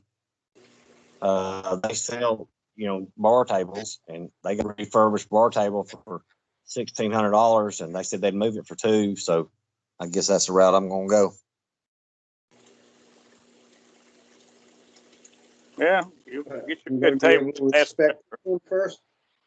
Well, I had a good table, man, about oh God, I guess this is about 12, 13 years ago. Down there from Bumper Nets, a place, and it was a nice table. I mean, it was sharp, and it was about $1,800, and that came with your cues and balls and everything, and that was that was a pretty high end table then. Well, I moved to Louisiana and had to get rid of it. Well, that table today is going to cost you about $6,000 or $7,000.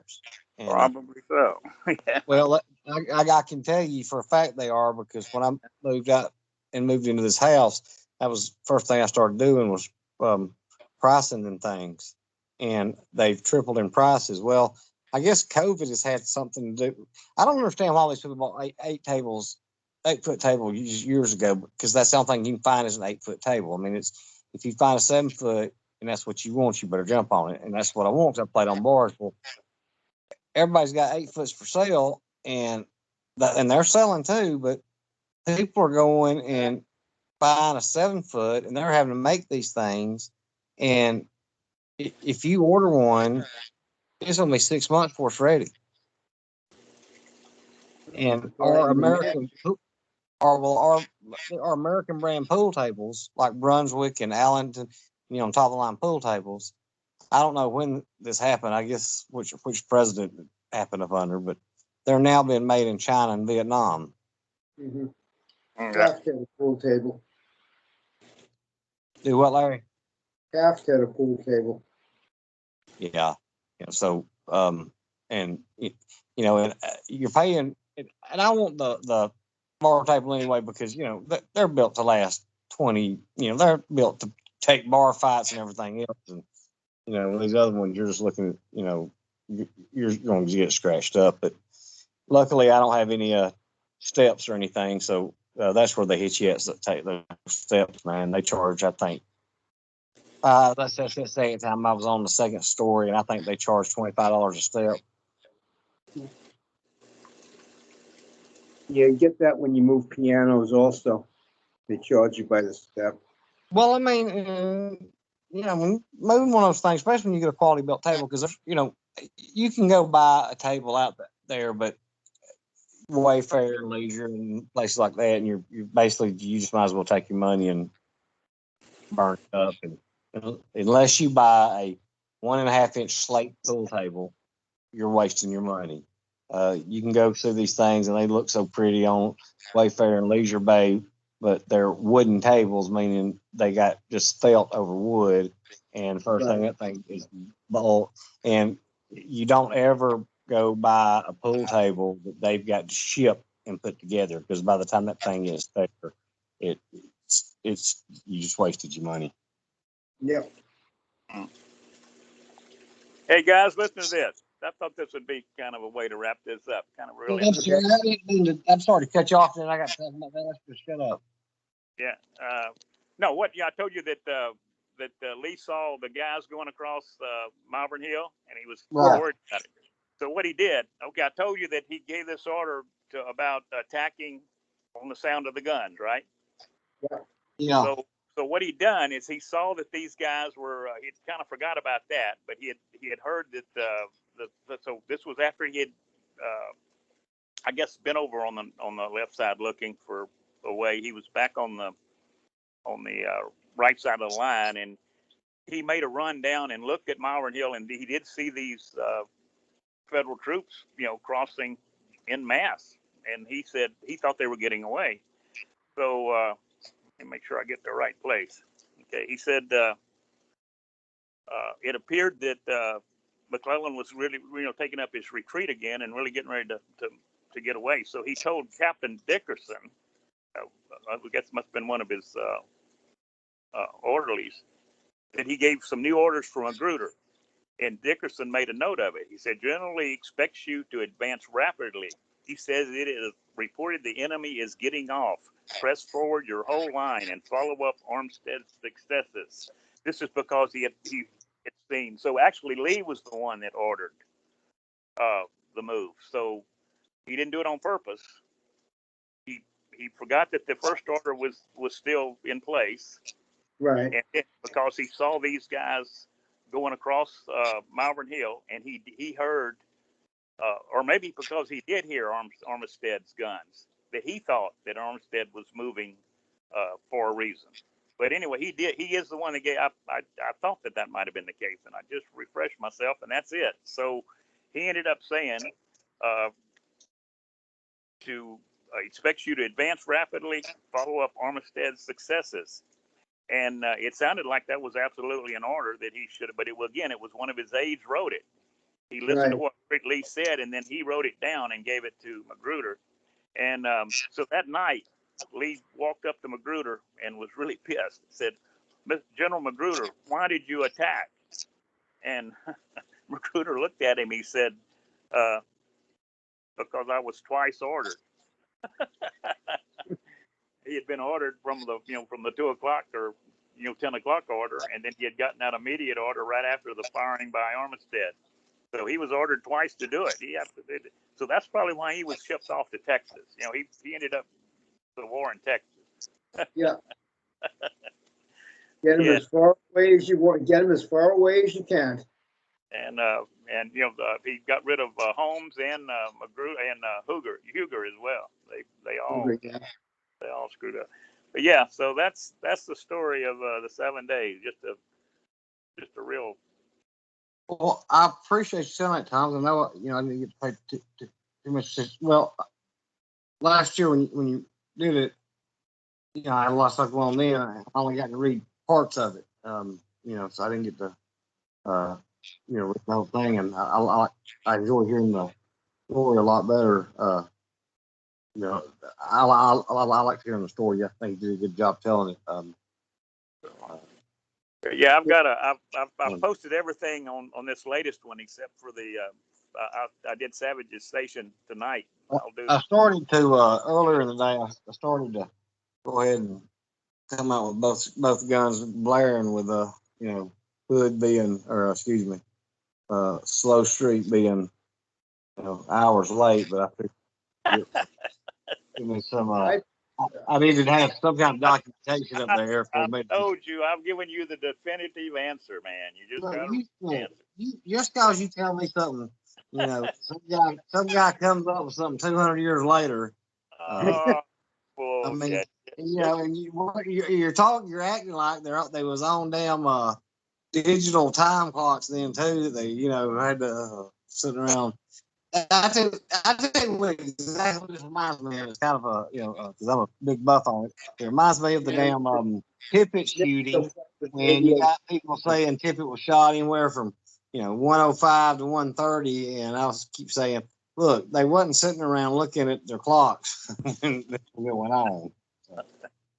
Well, that's did you read that last answer I gave you where you said where you were saying 7 and I'm saying 5? I said I think it could very easily be 7 and still not have one bit of delay on purpose.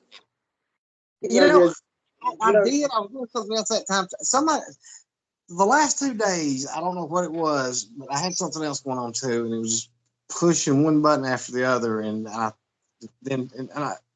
some stuff was going good, and I had some post days, which something I guess that's why I snapped. It's because I kept telling people on several post days, hey, relax, don't sweat the small stuff. Quit getting so bent out of shape because one guy started arguing that this was not a civil war. We've never had a civil war. And I'm like, don't sweat the small stuff like this. And, and then the thing about the guy buying the picture with his, the book for his kid and them making a big deal out of it because it said pro-Confederate and that Shay T, whatever it is. And then Blake Hahn coming in there with his little smart mouth, he ain't said anything. And the one that pissed me off was Rosenthal because he knows that, he quit the group once because he said he accused me of being a lost causer and all this stuff here.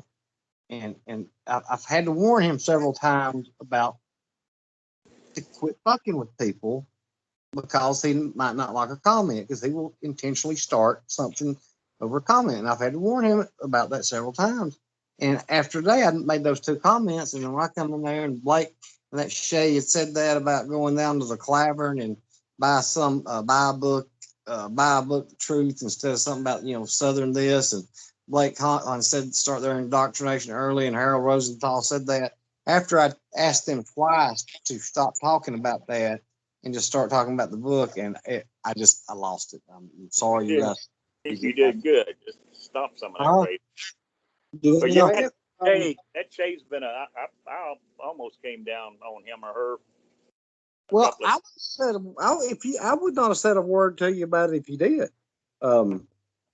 See, he like I said, he or she knows that it's not that I'm ignoring people, but I mean, admin in that group and then moderating two JFK groups with 10,000 people total. I can't break off in individual replies, so it's not like I'm ignoring people. Just I can't. Because I'll be in 200,000, but that person knows that I don't read individual replies. Well, I just happened to see her name, and I knew there was going to be some smart ass remark. And boy, when I think about those comments in there, and then with Blake Hahn and then Harold Rosenthal, after I told him twice, I almost ejected Harold and Blake and Shay, but I said no, I'm not going to do that.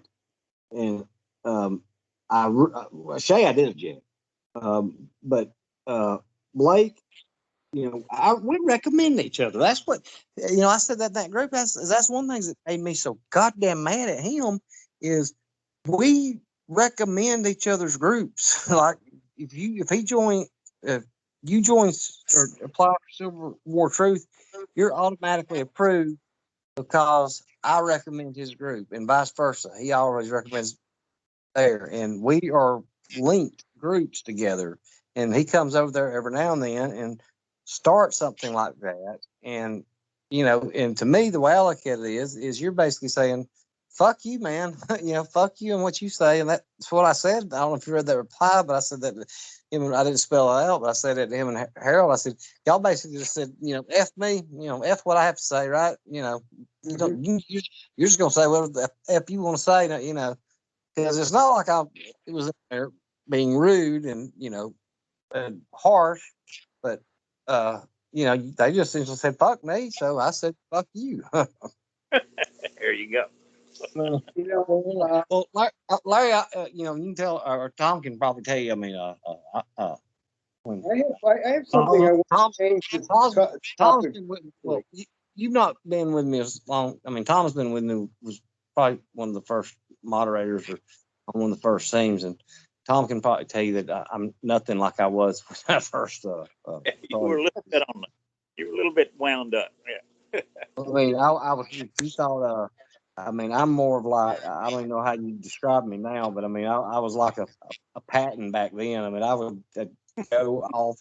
I mean, the drop of a hat, and I guess it was because I think it helped though in the long run because it ran off so many of the people that are in these groups that think they can just come in there and just start cussing people and talking like any way they want to. Because that one guy that I don't like, that Greg Eatroff or something. Well, he came in that, Hans group came in there and he had and I told these guys to slack off one night, and one of his posts, he responded back to me was, shut up, or who the hell, somebody, you stupid fucking idiot. And well, I just threw him right out. And then somebody said, well, you threw him out? And I said, yeah. And they said, well, I can't believe you threw him out. I said, what are you talking about? He said, he's major in these Civil War Facebook groups. And I said, look, you said it right there. Civil War Facebook groups. That's the only thing this is. If he's general in this, then, by God, go ahead, Commander. And then they got mad at me because I threw, another one that I threw out. That Sarah Pig girl ran her mouth, and she quit that day because that, I think his name's John. Is it John Morris? I think John Morris. It took me a total of 30 minutes. Recognize. He's in one of these groups. But they're in these groups. It took me, I think, 30 minutes to eject him from the group. And I tell you, it did. And I tell you who I ejected him over is the way he was talking to Bateman. He came in and he kept calling Bateman ignorant and stupid. And I told him, I said, we don't do things like that here. And I told him twice to stop doing it. Well, he changes it and he doesn't call him ignorant. He just says, you're showing your ignorance. Well, now you've just insulted me. That's obviously the same thing. I mean, there are ways to tell people that they're not on topic, they're not on point, they don't know what they're talking about, but there are ways to do it nicely.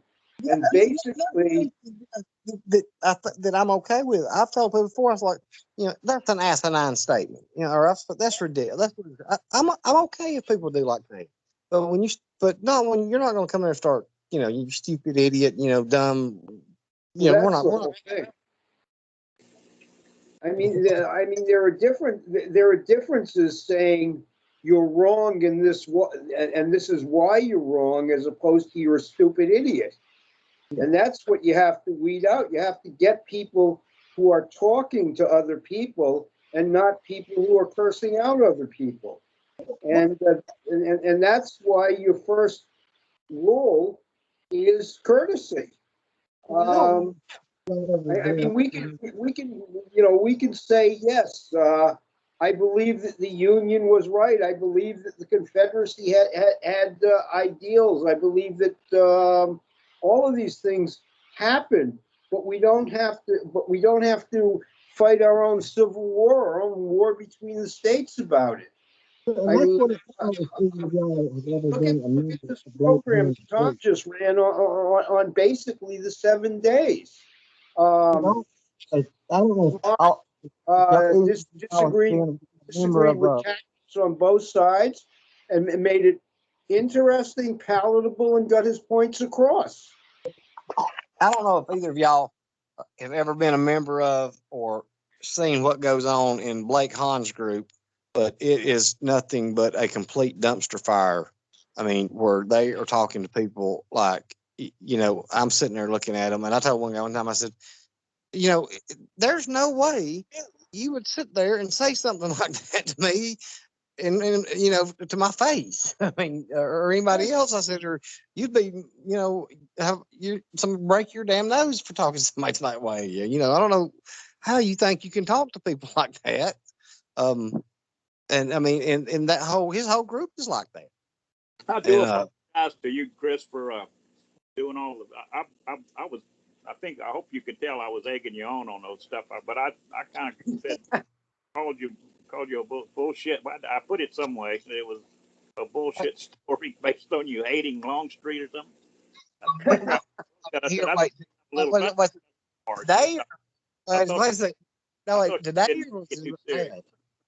Now I don't know if you saying something to me like that, I'm not gonna think twice about it. It's more Joe that it's the same thing because I hope how's that because you're saying something about Gettysburg, and Lee winning the campaign, and I told you something like that was one of the most asinine comments or posts I've ever seen. You think he kept the war going on because he caught 3 or 4 cattle. I didn't say I don't. That was an interesting thread when you went when the issue of the cattle and returning slaves. You handled that very well. I did understand what Baby was talking, and I agreed with him that because that was my. I don't agree with him at all. He had no damn choice. But I thought, but say I didn't know you got. I thought you. I didn't know you. Well, I was being sarcastic because I read Bateman's damn post about the 20 battles or skirmishes and tactically won 17 of them. So it's time to I commented. I said, I've reevaluated it, and they still lost. I thought that was kind of cool. I think it was Shelby Foote. It may have been one of the other Southern historians, but he said when I was a kid and I was so into the Civil War and I was so into Southern history, every history I wanted to read, I wanted the last line to be somewhere that the Confederates won the war. Well, and I see that. He was, I get it. I mean, he was born in, 100 and something years ago in South Mississippi. So I listened to him and I listened to an interview with him one time, and it was a great interview. And he was talking about how he wrote, and he's talking about, some authors write, so fast. And he said how he wrote, he wrote by hand. He wrote so many words a year. And Yeah. then they asked him at the end, they said, well, who would you have fought for? And he said, I'd have fought for Mississippi. He said, I don't care what they did. He said, that Mississippi, I'm from Mississippi, and by God, I'm going to stand with Mississippi. And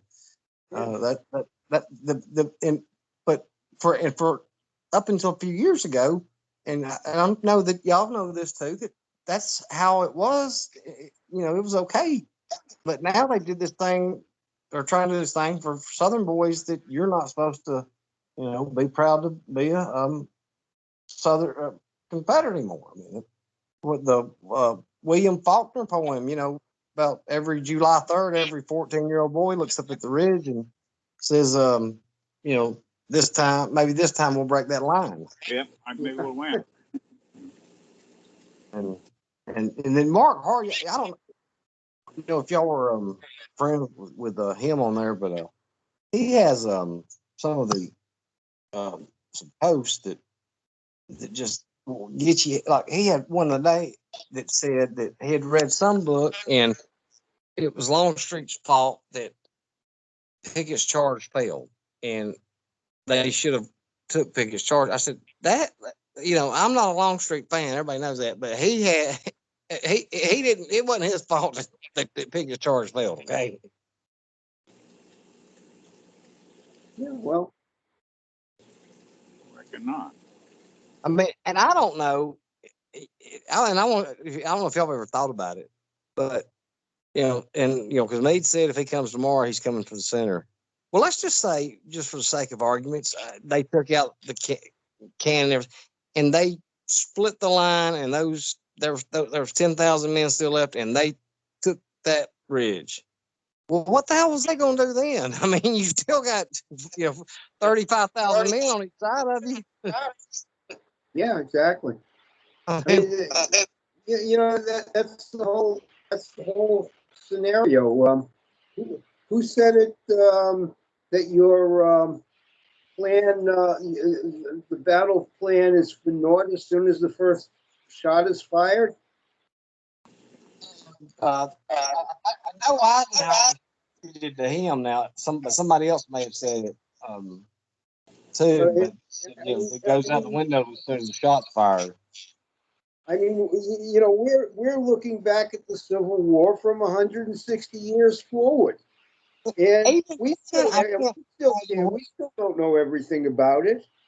Well, Yeah, I think that I've heard this from people, and it's probably just a rumor. They said that they think that Lee had a heart attack after getting into it with Stewart, and that clouded his judgment the next day. I mean, something had to cloud his judgment to think that they were going to march across that field. And, if y'all get a chance, check it out. Phil Davis, he comes on every now and then and does some artillery stuff. And he did a video with me the other night, and it was basically Cushing's battery, what they was firing. And he showed me every piece of ordnance they started firing from the time they stepped out of the trees into the time they got to the wall. And I mean, I don't even know how there was anybody made it to that wall. I mean, the solid shot he was talking about was 10-pound balls that were hitting people with, and then the percussion and the canister. And he said he was like, when they opened up, he said they had triple canister. It was just like they were just taking shotgun blasts, just tearing holes. And I mean, to think that they went, I mean, I don't know how they got people to fight like that those days. I mean, well, that was warfare in those days. You had the guns were so inaccurate. You got a ton of guys together firing at a certain spot, and you hope somebody hits something. And they did. They hit a lot. One historian said that it took 75 pounds of lead to kill someone in the Civil War. Well, it was crazy. Yeah, if you look at some of the Union records, it like they 2 million rounds were fired. Yeah. I mean, 2 million rounds in a battle, really? I mean, like, Out of a 30,000 man group, you might have. are you serious? 2 million rounds?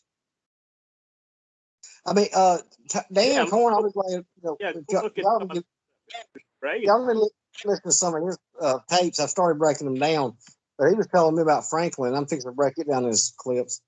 In whatever house that was up there, and he was talking about it, and he said that they'd lost count, that there was like 4,000 holes in the house.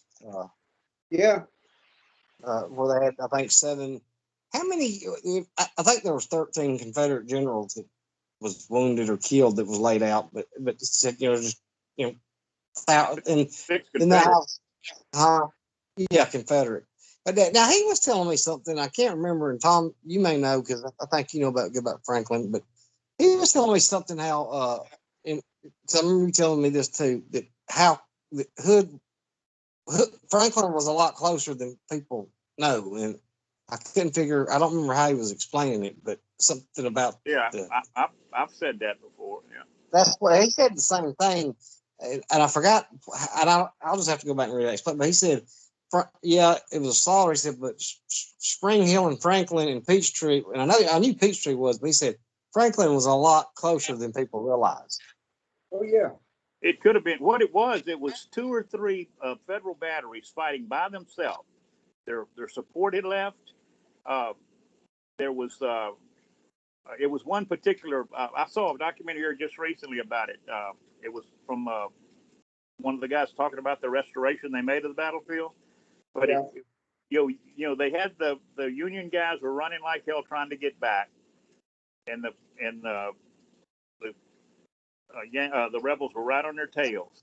And when they got into that area right there where they were actually behind the lines, they had the artillery was hitting them was now in front of them, and they were shooting back